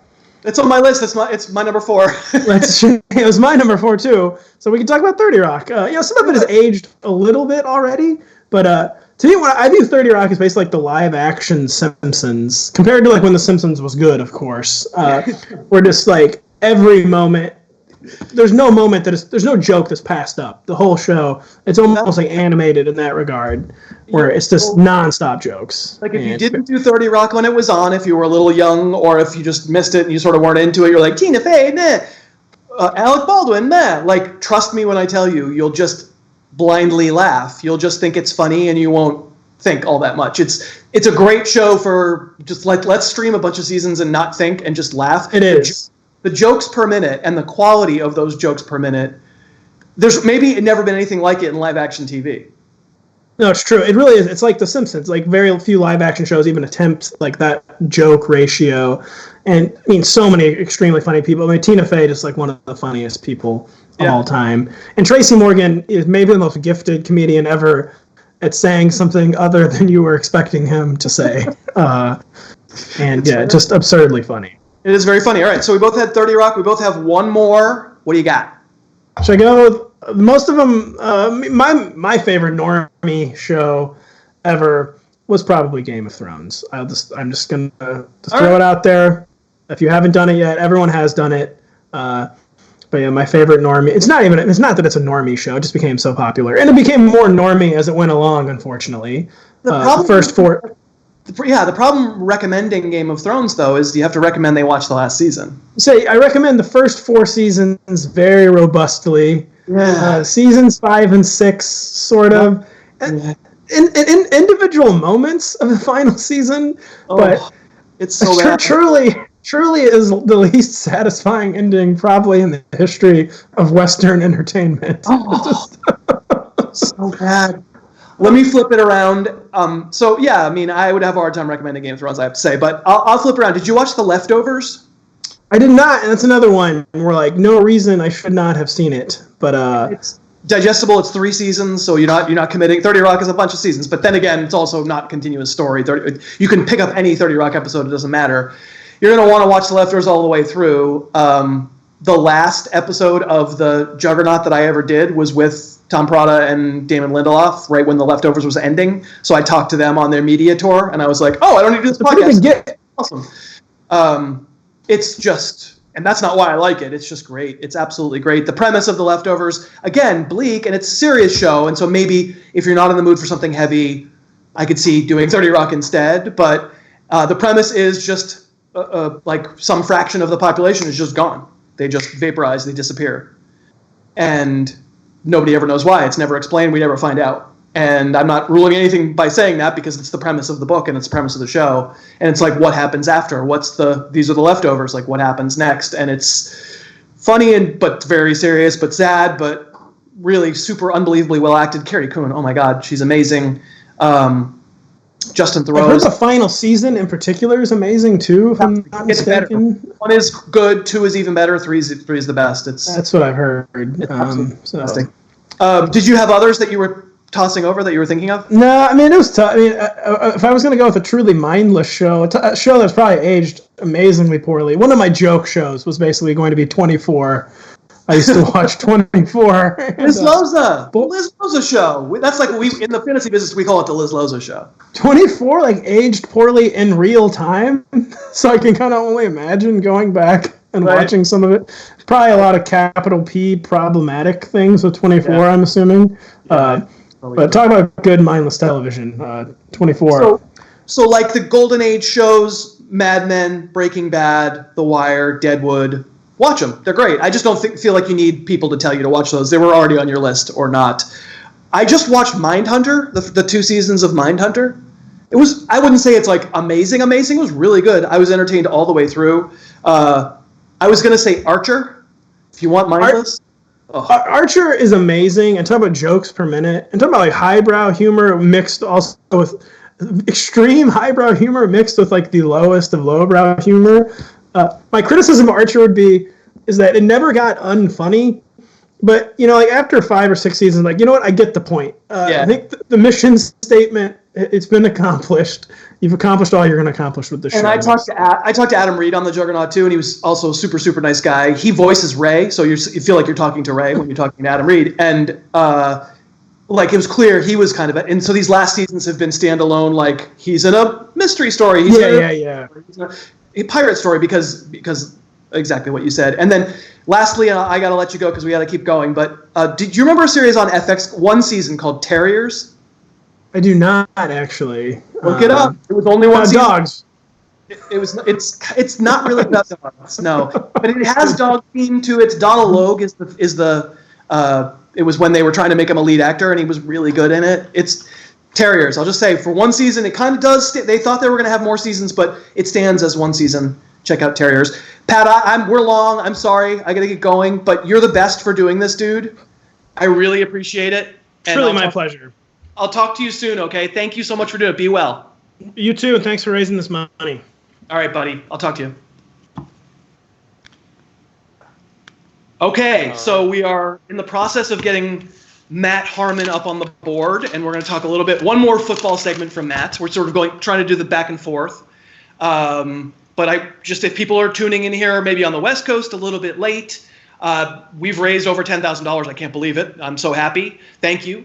And if you're still interested in contributing, this is going to be, if you're watching this in May, you can still contribute. Our link still will be good. So please continue to contribute. There's a link in the show notes, and you will be helping out quite a bit. Dave, we good? Yep, we're good. Here's Matt. Matthew, Harmon. Chris, how's it going, my friend? I'm punch drunk, dude. Yeah, I bet. How long have you been sitting here? We're on 2 hours and 40 minutes. I mean, you get like Siciliano has literally nothing on you. Scott Hansen, these guys, you're locked in. Oh, look at me! I sit here. I don't go to the bathroom for this entire time. Yeah, right. I don't need to pee yet, but if I do need to pee, I'm getting up and peeing. I'm not going to pee in a bottle. That's all I can tell you. I just have to sit here and hold court then at that point, which is something I definitely can't do. Right. Well, okay, so you're close by, although you're not as close as you used to be. You used to be in Culver, and you're now down the South Bay. But how are you? Honestly, I'm beautiful. As good as anyone can be at this point. Very thankful, that I live with somebody. That definitely helps. We've got the dogs to keep us busy. Although with this new dog we just got, laziest dog on the entire planet. I mean, which I'm like thankful for because she's a puppy, but wants to do nothing but sleep. And I'm like, girl, I get it. This is perfect. Just do you. And we'll just cross paths with each other. But it's all things are, as good as they can be at this point. All right, so dog number one's a little itty bitty dog. Is dog number two going to be a bigger dog? She is bigger already. I mean, she's already bigger. She's like probably, I would say 25, 30 pounds, whereas Charlie, dog number one, is like 13-ish pounds. So, yeah. We've got the real role reversal, too. The big kind of bigger dog. That's the girl dog that and as always, me and my big tough little 13-pound dog, we're still holding things down. Yeah, you are. Well, I'm glad you're doing well. We had Liz on to start the show. She talked about the fact that you guys are still making podcast magic for Yahoo on Fridays. Yes. Can I say the most profane podcast in fantasy football right now? Can I say that? Is that probably true? Yeah, it might be. I'm not going to like completely own up to that. And I will say, like, I think Liz started off more profane than I was on the show. And then slowly I feel like every now and again, like, I'll drop something and then she kind of gives me a look like, wait, what are we we didn't talk. Are we dialing this back now? What are we doing here? I thought this was, I thought we were supposed to be leaning in. So, you got to build as good of a rapport as you can with somebody. But, I got to say, I don't know where, but then of course you get her like on a topic that she's, dug in on. Those curse words are flying. So it works itself out. Often on my show as well. And I have to believe because my show is a family show. I got a lot of kids like in back seats listening to the show. Liz with this, but actually, I asked Liz to swear during her segment, and she did. It took some prodding. I don't think she could tell I was being serious, but actually did do it. Well, thank you for being here. You're a good man. It's a good cause. And people have heard Matt on my. I guess I don't know the podcast. Maybe the podcast audience and the YouTube audience don't overlap as much as I think. If you listen to the podcast at all, you've heard Matt on the show and you've heard me talk about what great work he does. And I am particularly indebted to the work that he does on wide receivers. He calls it reception perception, where he's breaking down, dare I say, every route. It's certainly every target. Sometimes it's hard to break down every route. Yeah, it's every route over an 8-game sample that's kind of not so randomly selected. You want to get a good amount of like big production games, low production games. Always try to mix in at least one divisional game for each player as much as that's possible. So yeah, I mean I think at last I looked at the end of the 2018 season's worth of charting. I had logged over 30,000 routes, something like that, over the now it's going to be 6 years that I've done this. So it's great because over that period you start to realize like what matters and what doesn't, when you can trust that this is who a guy is versus like when they'll start to shift around. I think we'll talk a little bit about that specifically with some guys tonight. So that it's really fun to have logged all of this data, and I just think it's important to take like observational science. So much of what you and I do, like value what do guys look like, and then kind of put that into something that's quantifiable, so that I can be like, okay, this is exactly where this fits in terms of the rest of the NFL, or where this guy has gotten so much better over the course of his career. I think that's the fun part of it. Right, and so in that way, you're more disciplined. I mean, you're specializing on a position, but you're also more disciplined than I am, because in the end, I'm left with only subjectivity, and Sure. you're taking it. No one would say that your evaluation of each individual play isn't subjective, because we know it is, but you're trying to put it in a box that you can then compare those subjective observations on everybody else in an objective way, which is sort of the PFF model, the Pro Football Focus model. And we love it, and that's why it's not the be all end all, but it is a kind of science, and it's great. And reception perception I check out every single year. Obviously, I love it. And you are in the middle of the major project of due 2019, so you've got a lot of work ahead of you, my friend. Lots and lots of work. However, we were able to come up with 5 receivers that you thought would be interesting to talk about, because you have done either some or all of their film. And hopefully they're kind of just interesting launching points for conversations. So I think the first one's, is it Odell Beckham? It is Odell Beckham. Yep. We actually, I was on with a different podcast today. We talked a lot of Browns, and it's like hard to remember that Odell Beckham played 16 games. Like, wasn't he hurt this year? I guess he was hurt, but he played. So tell me what you observed. Yeah, I think that's the thing. It was shocking. He was actually the first player that I wanted. I was so curious to see what he looked like. So he's the first player that I went in and charted over the 2019 set of data. So because he's a guy who, in reception perception, up until last season, the 2018 charting, he was a guy who held the standard in terms of success rate versus man coverage. He was the best at getting open in terms of on a route by route basis. 80% success rate versus man coverage his rookie year. That was the beginning of his career, and he's consistently been at about that level or just a little bit under up until his first year in Cleveland. And it's one of those things where you watch the guy play, and even just from a subjective basis, it's like it just doesn't look the same. And whether that's the mounting injuries or the particular injury from last year, he's down at about a 68% success rate versus man coverage, which is not bad. It's not below average or anything, but it's clearly not a tick. It's not Beckham, right? I think a lot of it too, just from a subjective perspective, I think the long speed was there, because there were certainly times where he could, if he got a ball in the open field, he could make a long run with it or whatever. But the quick twitch ability, when you look at him on curl routes or getting off the line of scrimmage against press coverage, that quick twitch ability just clearly wasn't there to me. And, part of me always wants to think that a guy like that can get back to the level that he used to be, because it's just, again, it's sustained greatness. That 2014 to 2018 run in terms of route running and reception perception, he was pretty much up there with Antonio Brown and nobody else. Yeah. But is that gone forever, or is that something that we can get back to? And I think that's one of the most crucial questions that anybody can ask and answer in fantasy football and just NFL analysis going into 2020. Which, of course, we probably won't be able to answer until we see it. But he was a core muscle injury, so a sports hernia probably. Did he have surgery?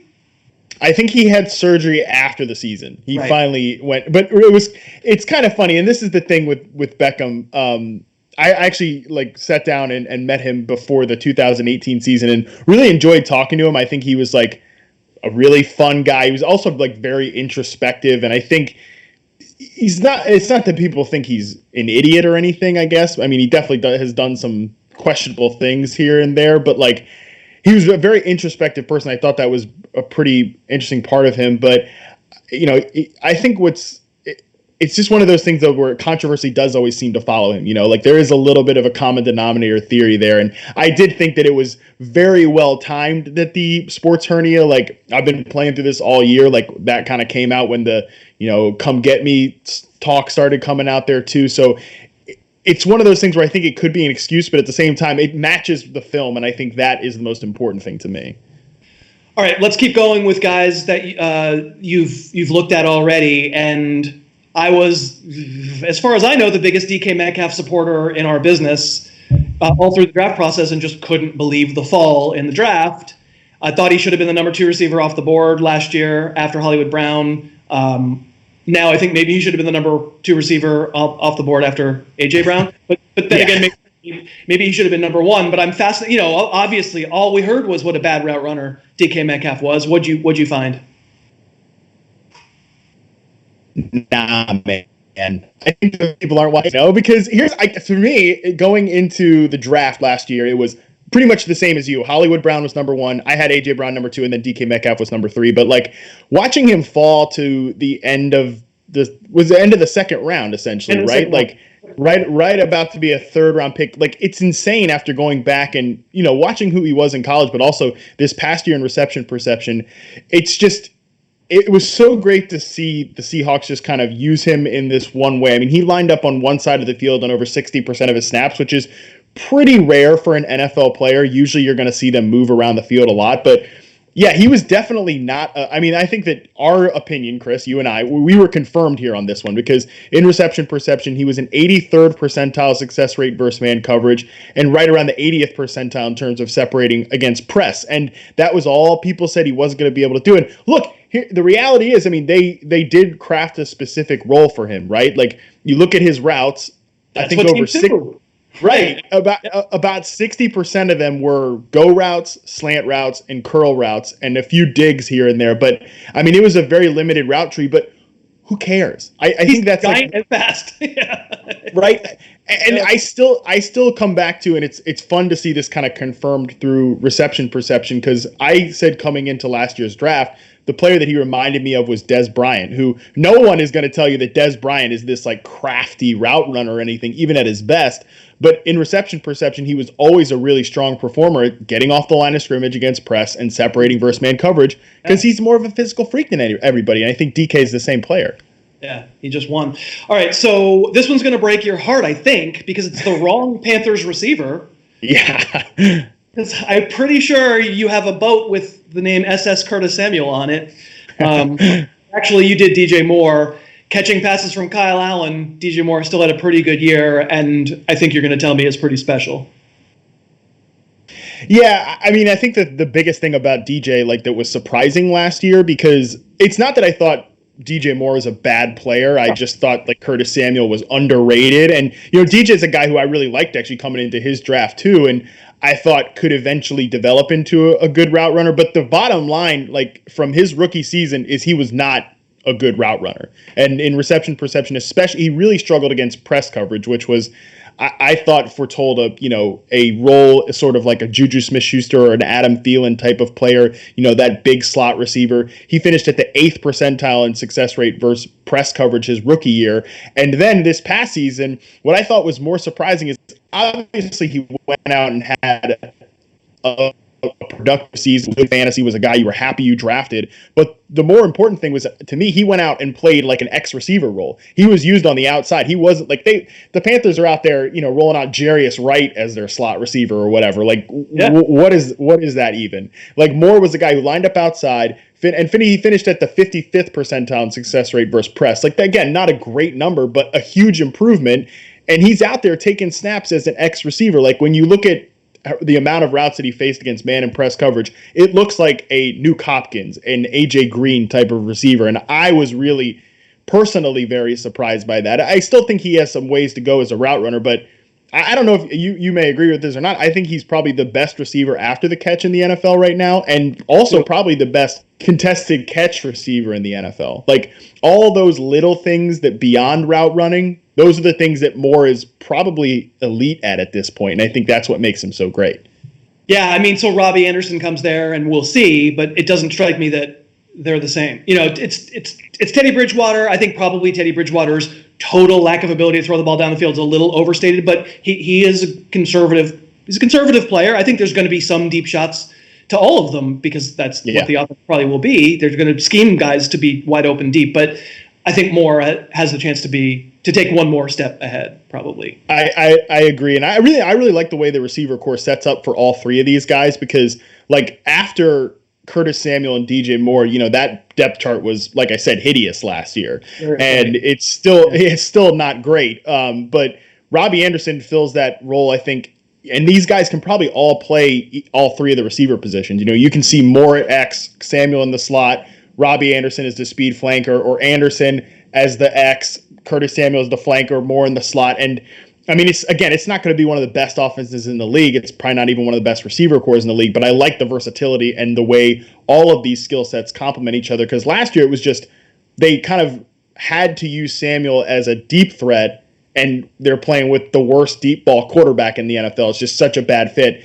I don't think Bridgewater's going to be, throwing a bunch of vertical passes like he's Jameis Winston or anything, but I do think there's a lot more available for this offense now than there probably would have been. Agreed. Okay, let's do Courtland Sutton. Definitely a favorite of mine. As I watched him over the course of the season, the production wound up being, I think surprisingly good given what the rest of the offense was like. I think it was something like 1,100 yards and I can't remember 6 or 7 touchdowns, which of course puts him in that stat line belongs to about 50 other receivers. But it seemed to me that he was ascendant in terms of physicality, body control, and the knock on him was always, it bombed his combine, not fast. Seemed to me it's what you said before. If you're physical, you can get open without run by guys. Yeah, and I think that's like Sutton to me. I wanted to see exactly where he slotted in this year, because coming out of rookie season, perception results were kind of a mess. But at the same time, I wanted to preach a little caution with that for 2 reasons. And I think you're kind of seeing it with both the players we just talked about. Number one, like coming out of a rookie season, it might just simply be that these guys are raw. They're not exactly who they are yet. Like I'm always with this analysis in particular, I'm always so much more encouraged by positive results than I am discouraged by negative results, because especially early on. Guys, especially early on. Yeah. Like if it's kind of to, year 4 or 5, unless you're Devontae Parker, who I actually said like Courtland Sutton reminded me from a rookie year perspective of Devontae Parker. And I was like, man, this guy just never got better. Well, sure enough, they actually both got better last year. But yeah, Sutton was a guy who I think I was really hesitant on in fantasy last year, and I felt like by like week 4, I think we'd agree on this. Like by week 4, it's like, I was wrong on this one. That's when it's yeah. I hear you. I mean, so you have to realize what you have. He's probably not as fast as Devontae Parker, right? So like, he probably doesn't have that sort of. If everything goes right, he's the number 1 receiver in fantasy ability that Parker turned out to last year. I don't think that'll ever happen again for Parker, but. Parker's definitely obviously increased his value in everybody's mind, but he's a big guy who's that fast, and Sutton isn't, but does have a lot of other. All right. I wanted to ask you though about Sutton, like just in terms of not fantasy, but like real life NFL receiver rankings. What do you think his ceiling is? I mean, ceiling-wise, I think he could be. Give him a really good quarterback. Give him, he could be the 15th best receiver in the league. Yeah. That's about where I see him too. Like I didn't see enough, even just in this last great second year, where I think that he could probably be, like Julio Jones level, that type of guy. Like I think I don't even think he's as good as a guy like Allen Robinson. Like I would think Robinson is like way better than Courtland Sutton, but.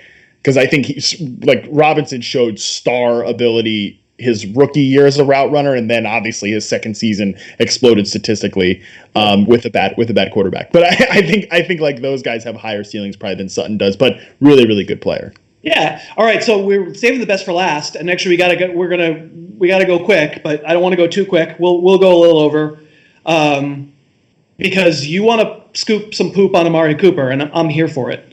I don't want to dog the guy, but I don't think like when I think about route running, like, and people like I always say that Stefon Diggs I think is the best route runner in the NFL, and then I think it's like Devontae Adams, Michael Thomas, Keenan Allen. I think Keenan Allen, like those are guys. I think those are the ones, and Beckham when he's healthy, he's that level too. But again, like after 2019, I just don't know what to say. And then of course, obviously there was Antonio Brown, but currently not in the National Football League. So like those are the guys that have always personified the best route runners in the league to me. But Cooper's just not at their level. And I think I said to you when we were texting about this, I kind of think he's the most overrated route runner in the league. Not overrated player, but I think he's most overrated in terms of like route running and separation. He's gotten actually consistently worse in reception perception at beating man and press coverage every year since his rookie season. And he's never really even at his best, he was like a 69th percentile player against press and man coverage. Like And ever since, I mean, even like last year in Dallas, obviously he had a good season, but in terms of beating press, probably one of his worst seasons ever. And I don't think it's bad for his production because the Cowboys, actually, to their credit, use him pretty well. Like, they move him around the field, they get him in motion a lot, and then they have an actual strong X receiver in Michael Gallup, who is a player I'm like still really, really building excitement for. So that's my spicy take on Amari Cooper. I hope nobody like signs off and doesn't donate because of that. I'll say this. I think he's gotten worse. I mean, in this year, he had the injury and he gutted it out. He played all 16 too. It doesn't seem like he did. There was that Patriot game where he played like one snap and didn't seem to want the ball. But I feel like he's changed as a player, and maybe that's being just too much a slave to 2019. But I feel like those first couple of years in Oakland, he was someone I would do. I didn't have a YouTube channel at the time, but I would have done clips of and said, look at him set up a route. Look at him get separation at the top of his route in a way that the defensive back is just helpless. And I just flat out didn't see it last year. Yeah. I think he's gotten better at being comfortable in tight spaces, because that was the thing that he really struggled at, both as a college player and then also his early years in Oakland. I mean, he has some of the worst like contested catch data from his reception perception profiles in his early career. He's gotten better at that. And I think we actually noted that on your podcast during the season. But yeah, in terms of like as a route runner, I think he's like getting worse. And what I always tell people, because they'll inevitably hit me, you know, with the clips, the gifs of like, look at this great route. It's like, I get it. Yeah, like he flashes elite route running, but he is nowhere close to the consistency on route by route basis of guys like Adam, Diggs, Thomas, even a guy like an Allen Robinson or a Chris Godwin. I think those guys are better route runners than Cooper. Well, it's probably not going to prevent him from being a wide receiver one. I think he probably will be. Agree. And, you know, maybe even should be, but I'm not sure I'll own tons of shares. He's a mercurial player. Not a mercurial friend, Matt Harmon, always there when I need him. Thank you for doing this. I hope that folks will keep listening to the Yahoo podcast with Matt and Liz. And when Reception Perception is, when is it ready? When is it done usually? June 1st, it'll come out in the Fantasy Footballers Ultimate Draft Kit. If you just go to receptionperception.com, there's a link to purchase it there, and you can pre-order it, get it at that discount, you know. Oh, we need that discount. Well, thank you for doing this, my friend. Stay safe, okay? My pleasure. You do the same, Chris. Thanks so much for having me. Okay, bye, Matt. Thank you. All right. So we went a little bit over, and I hope Jim McCormick, who's our anchor guest. Jim McCormick is I know him pretty well, and I'm pretty sure Jim McCormick is absolutely furious at being made to wait 5 minutes because he's a bad person, and I don't like him very much. He's a very, very good friend and a friend of the show, and you all love Jim McCormick. He's going to come up, and we're not going to talk football at all. I'm going to make Jim talk about nonsense because that's what Jim and I do together. But this is the last little break before we sign off. So let me just one more time, as you look at the screen again, please give if you haven't. If you can, it would be fantastic. Click on the link that's in the top of the show notes. Feeding America is a fantastic charity. I can't believe it. We've already given over $10,000. But let's keep giving. People need it, and the food banks need it. So you're helping a lot, and hopefully you've had fun watching our ridiculous show. Dave? All right, we're good with Jim. Jim McCormick, I can tell you're fuming. You're furious at being made to wait. Yeah, you know, I'm just getting over it, but watch, there'll be a lawsuit quite quickly. So we'll see. The most litigious guest in fantasy football. Part of the most litigious family, anyway. The underscore family is simply not having any of this. You are told that you're going to be on at, what time is it there? 11 at night? Damn it. I mean, we're billing. I know things are slow, but the donation was from my litigation team. You can see.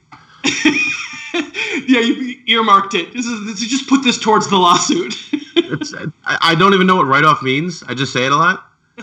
Don't even know what that means. All right, so Jim, I have a feeling we do have sort of two audiences. There's probably a lot of YouTube people who are like, Harris is a podcast, and they have absolutely no idea about the inside jokes. But hopefully you know who Jim McCormick is, because he's been doing this a long time, works for ESPN and among other places, and is fantastic and one of my best friends in the business, but also insane. And we have a lot of running jokes. And so, Jim, I'm afraid we're just going to have to indulge in the running joke. Can you tell me anything about the lawsuit? Well, so the big problem with so far, look, I hope everybody's doing well, but everybody's FaceTiming each other, right?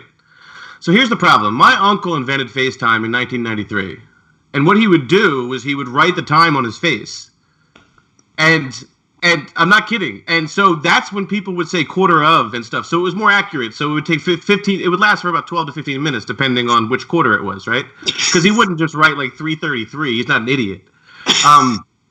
So long story short, he's had a problem with. So that's tough. So when I tell him, if you ever say around him, if you try to FaceTime him, he gets very upset. He has a droid. It's like he's the blue text and all our family text. So Uncle _ that's the one main problem that we've had as a family getting together is the FaceTime battle, and that he says that he invented FaceTime, and apparently Apple has not responded to his lawsuits. You're in Philly. You're not at the family mansion in Newport, right? No.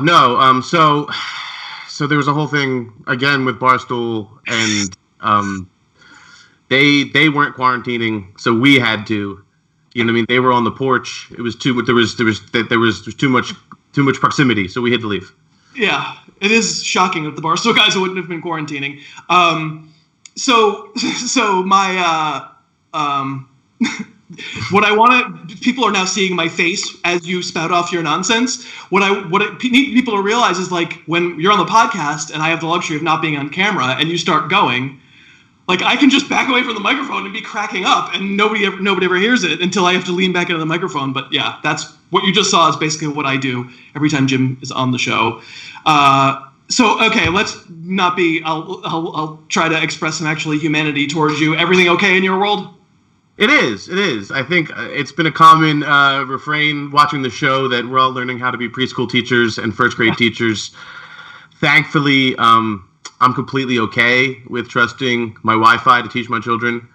I just gave them the passcode. No, but seriously, it's been great. A lot of outdoor chalk.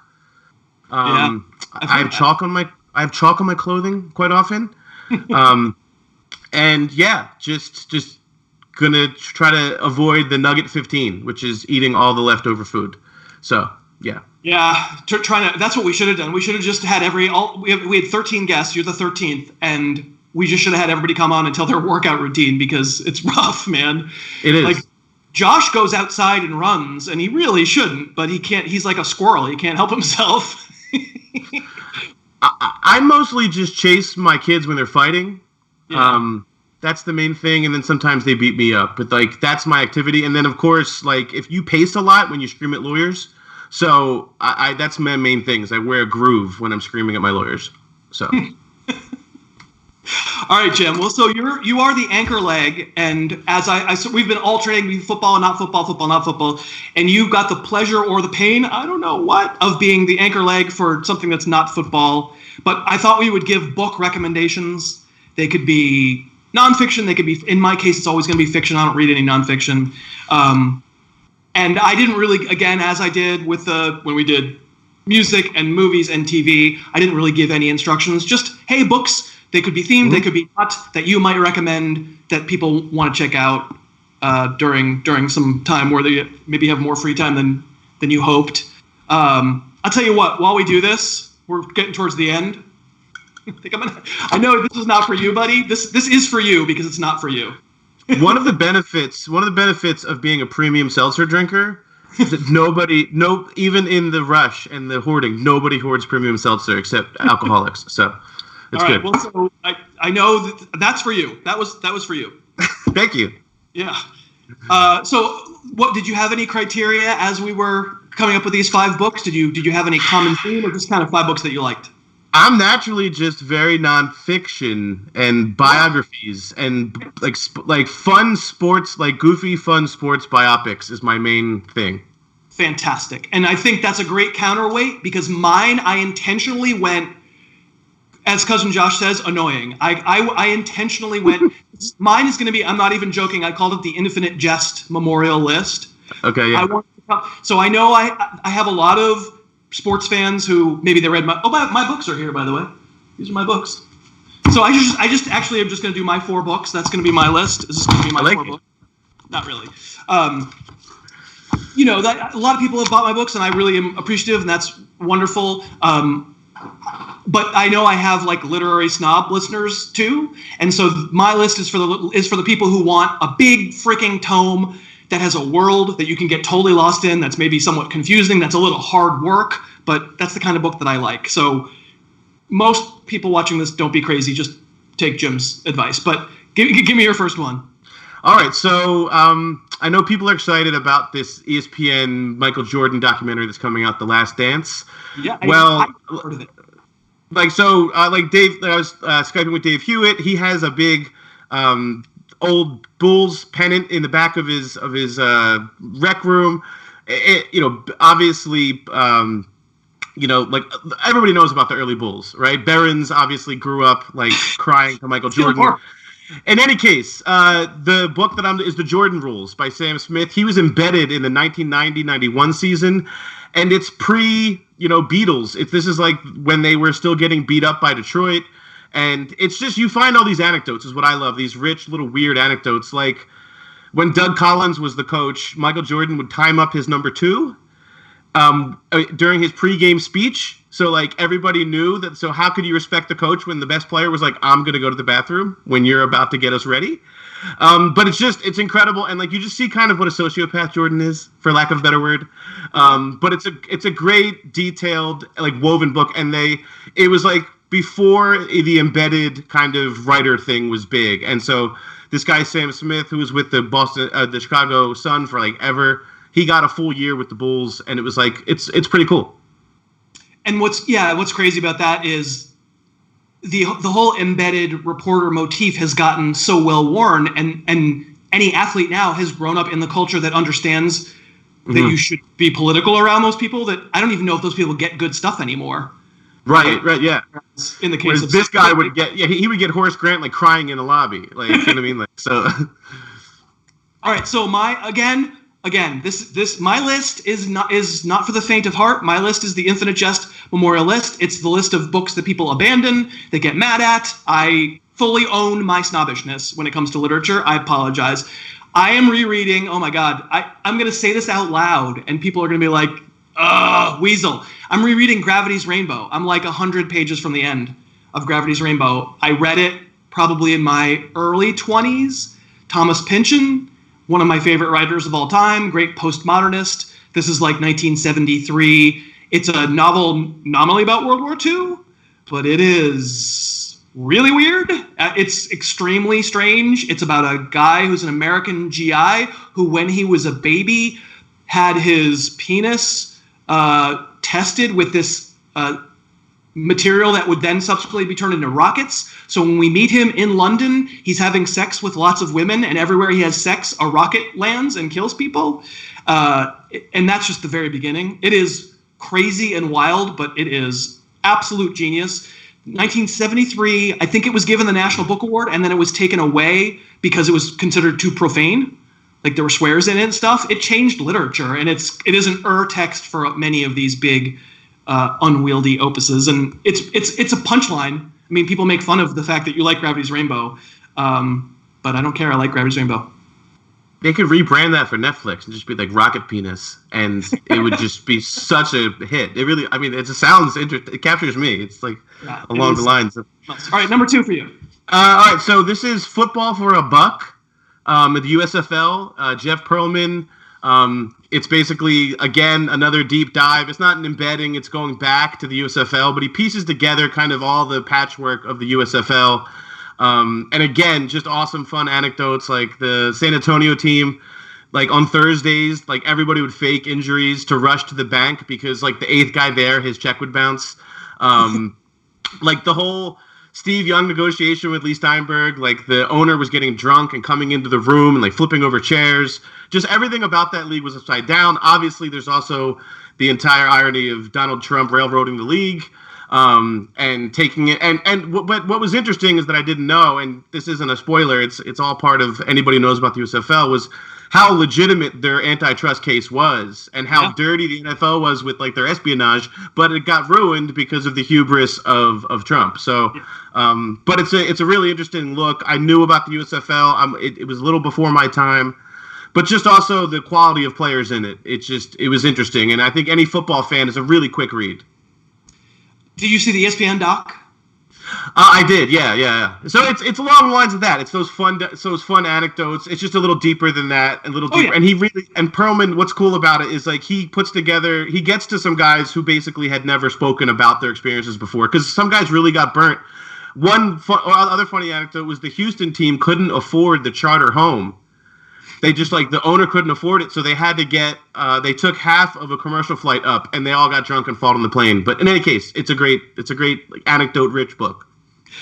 All right, I have another big book that's easier than Gravity's Rainbow, and I love it. It was made into a terrible movie that came out a couple of years ago, but it is genius. Some of these I've mentioned on a podcast that I did back in 2016, my top 10 novels of all time. But again, I'm trying to find the big ones that kind of you'll live with for a long time. It's London Fields by Martin Amis.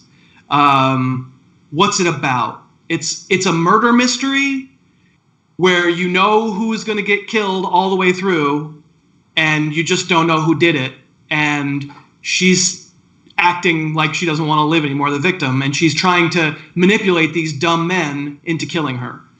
And it is funny and mean and English and absolute genius. I think it's a great end. I never saw it coming. It's a long apocalyptic sort of book, but I think you'll get lost in it. Apocalyptic in that it just feels like the end of the world in the book, but nothing's there's a crisis where the first lady is supposedly missing, and it's all sort of background noise that doesn't matter that much, but just it's sort of the end of the millennium. I think it was maybe 1999 is when it came out, and Martin Amis is a great writer, but I don't think he's ever written anything better since. So London Fields, wildly recommended. You. All right. My next one is not sports. It's the only non-sports one that I have. It's All the Pieces Matter by Jonathan Abrams. It's about The Wire. I know you talked with Pat about how that's in the canon that you don't need to mention, but in terms of going back, I mean, understand it pieces together how they put The Wire together. Not to name, because it's not a name drop, but I met Sean Nelson in a Temple class once. He was an actor who was in Fresh, and he was in The Corner. He was the star of The Corner.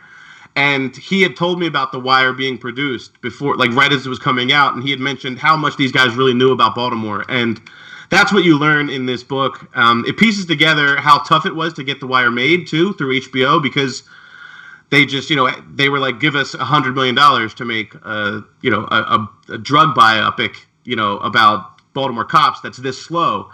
But they gave them the slow reveal, and they kept buying new seasons, and the ratings weren't good. It's an aftershock kind of, it became a critical mass, followed the ratings. But in any case, All the Pieces Matter. I think Abrams does a great job. He also has a really good MBA book about high school to pros, but I thought this was a better representation of his work. Cool. Did you watch The Deuce? David I did not. Most recent? No. So I really liked The Deuce all the way through, and I didn't like the end. It might have been on my list with Pat. The Deuce is worth checking out. I just didn't think the way they ended it was... Okay. But he's amazing. Okay, my next is by someone amazing. It's by Cormac McCarthy. Mm-hmm. It's called Blood Meridian. Have you ever heard of it? I have. Yes. It's sort of a famous anti-Western. It is another... Again, I'm trying to give you tomes that you can live with for a long time.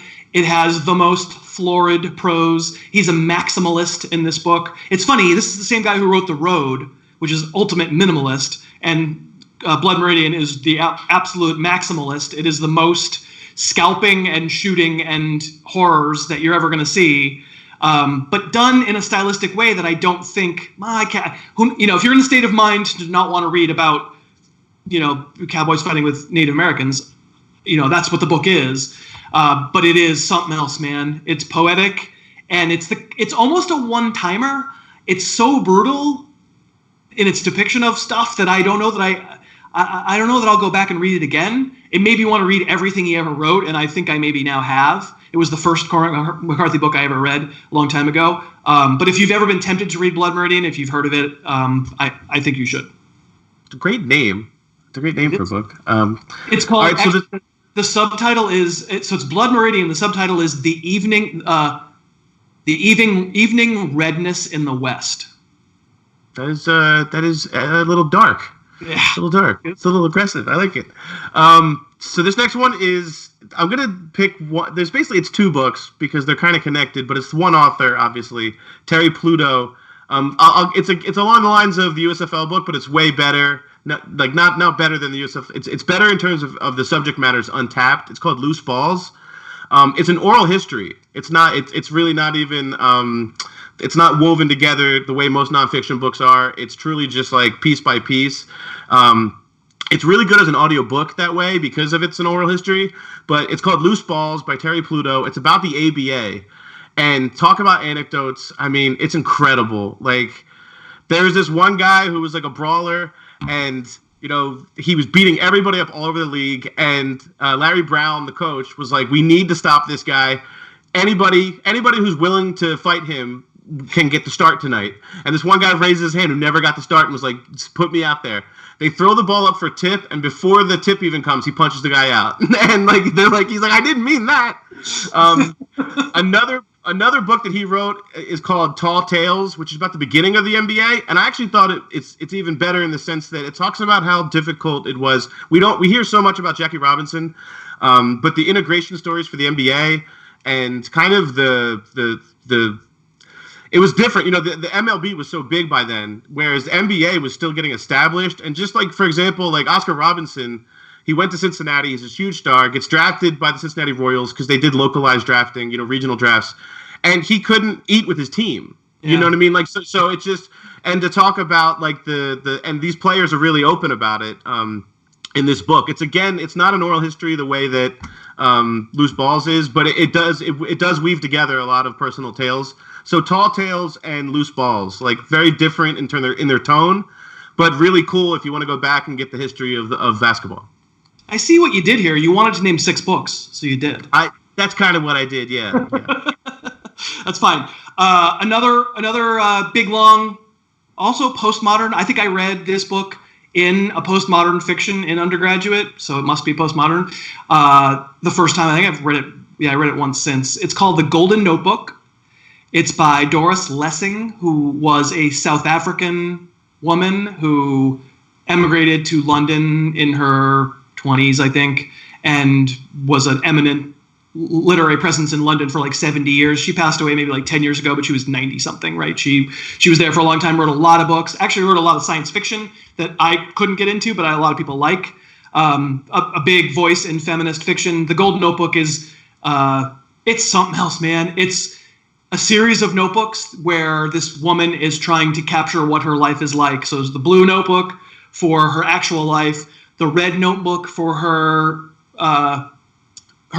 dealings with the Communist Party in London, and the black notebook for her romantic life, and it's like one of the first sexually explicit type books.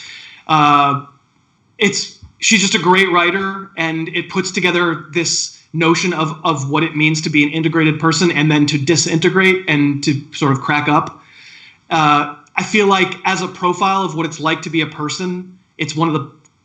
We all know what it's like to be a person and have all these different selves in us and to just feel pushed and pressed by all these different forces in our life, but it's so hard to ever find a piece of art that actually captures what that's like. And this book, for me, captures what that's like. It's called The Golden Notebook.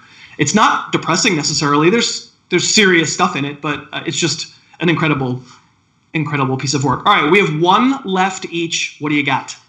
All right, this is another sports biopic. I'm actually in the middle of it now.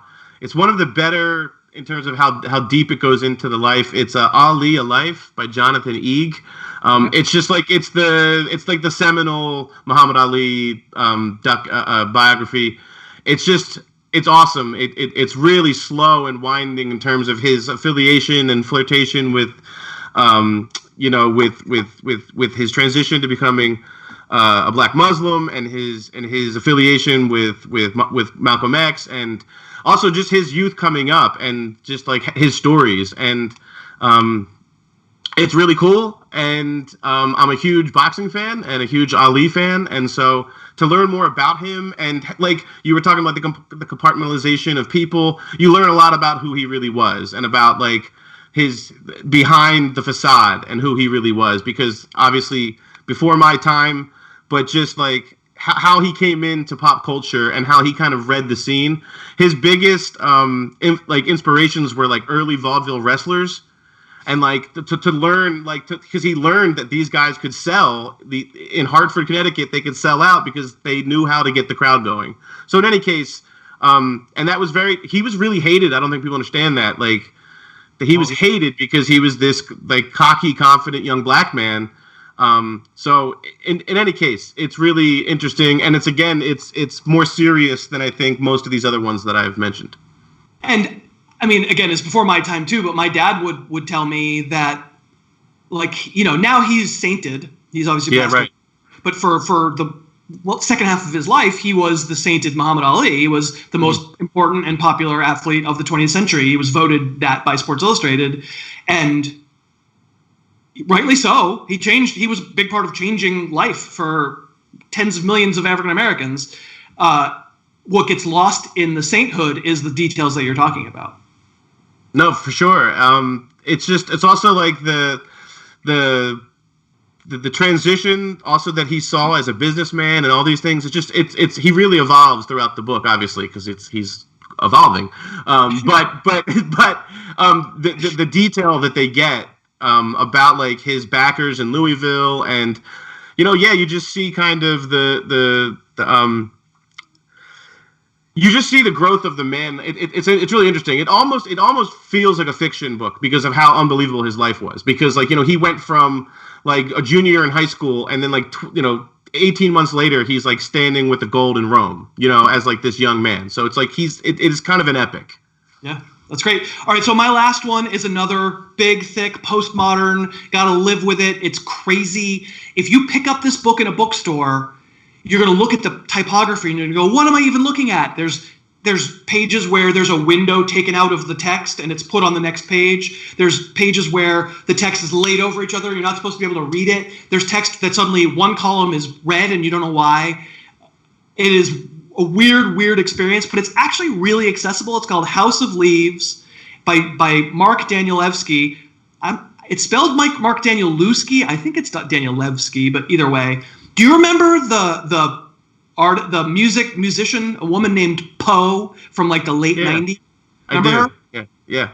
She had that Hello, Hello song, remember? Mm-hmm. Yeah. This is her brother. Oh, okay.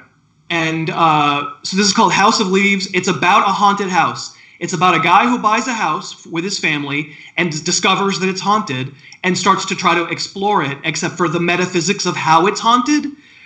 Like he needs spelunking. Suddenly down a stairway, he'll go and it's black and he'll go into the dark for 2 weeks and not come back and have to try to map it out. And the book starts to take the form of the house, of the insanity of this house actually being this, and he goes kind of crazy. It is something else, man. I read this in Austin like 2014 or something.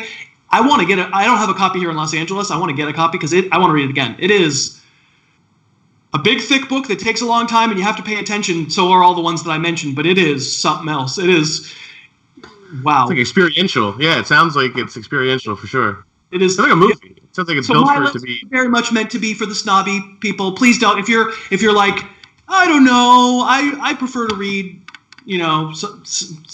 crazy sports stuff. Yeah. Or like, listen, I need to escape. I don't really want to think that much when I'm reading. That's not fine. That's not. I don't judge that. That's fine. These books are probably not for you. And as with every guest, in the show notes, eventually we will get all of our picks in one place where you can come back and at least look, and then you can look them up and you can go, all right, Elf Harris's are out, but Josh's sounded pretty good. Jim's sounded pretty good. That'll be great. All right, Jim McCormick. I don't know if you understand what you mean to me. I love you, man. And I love you too.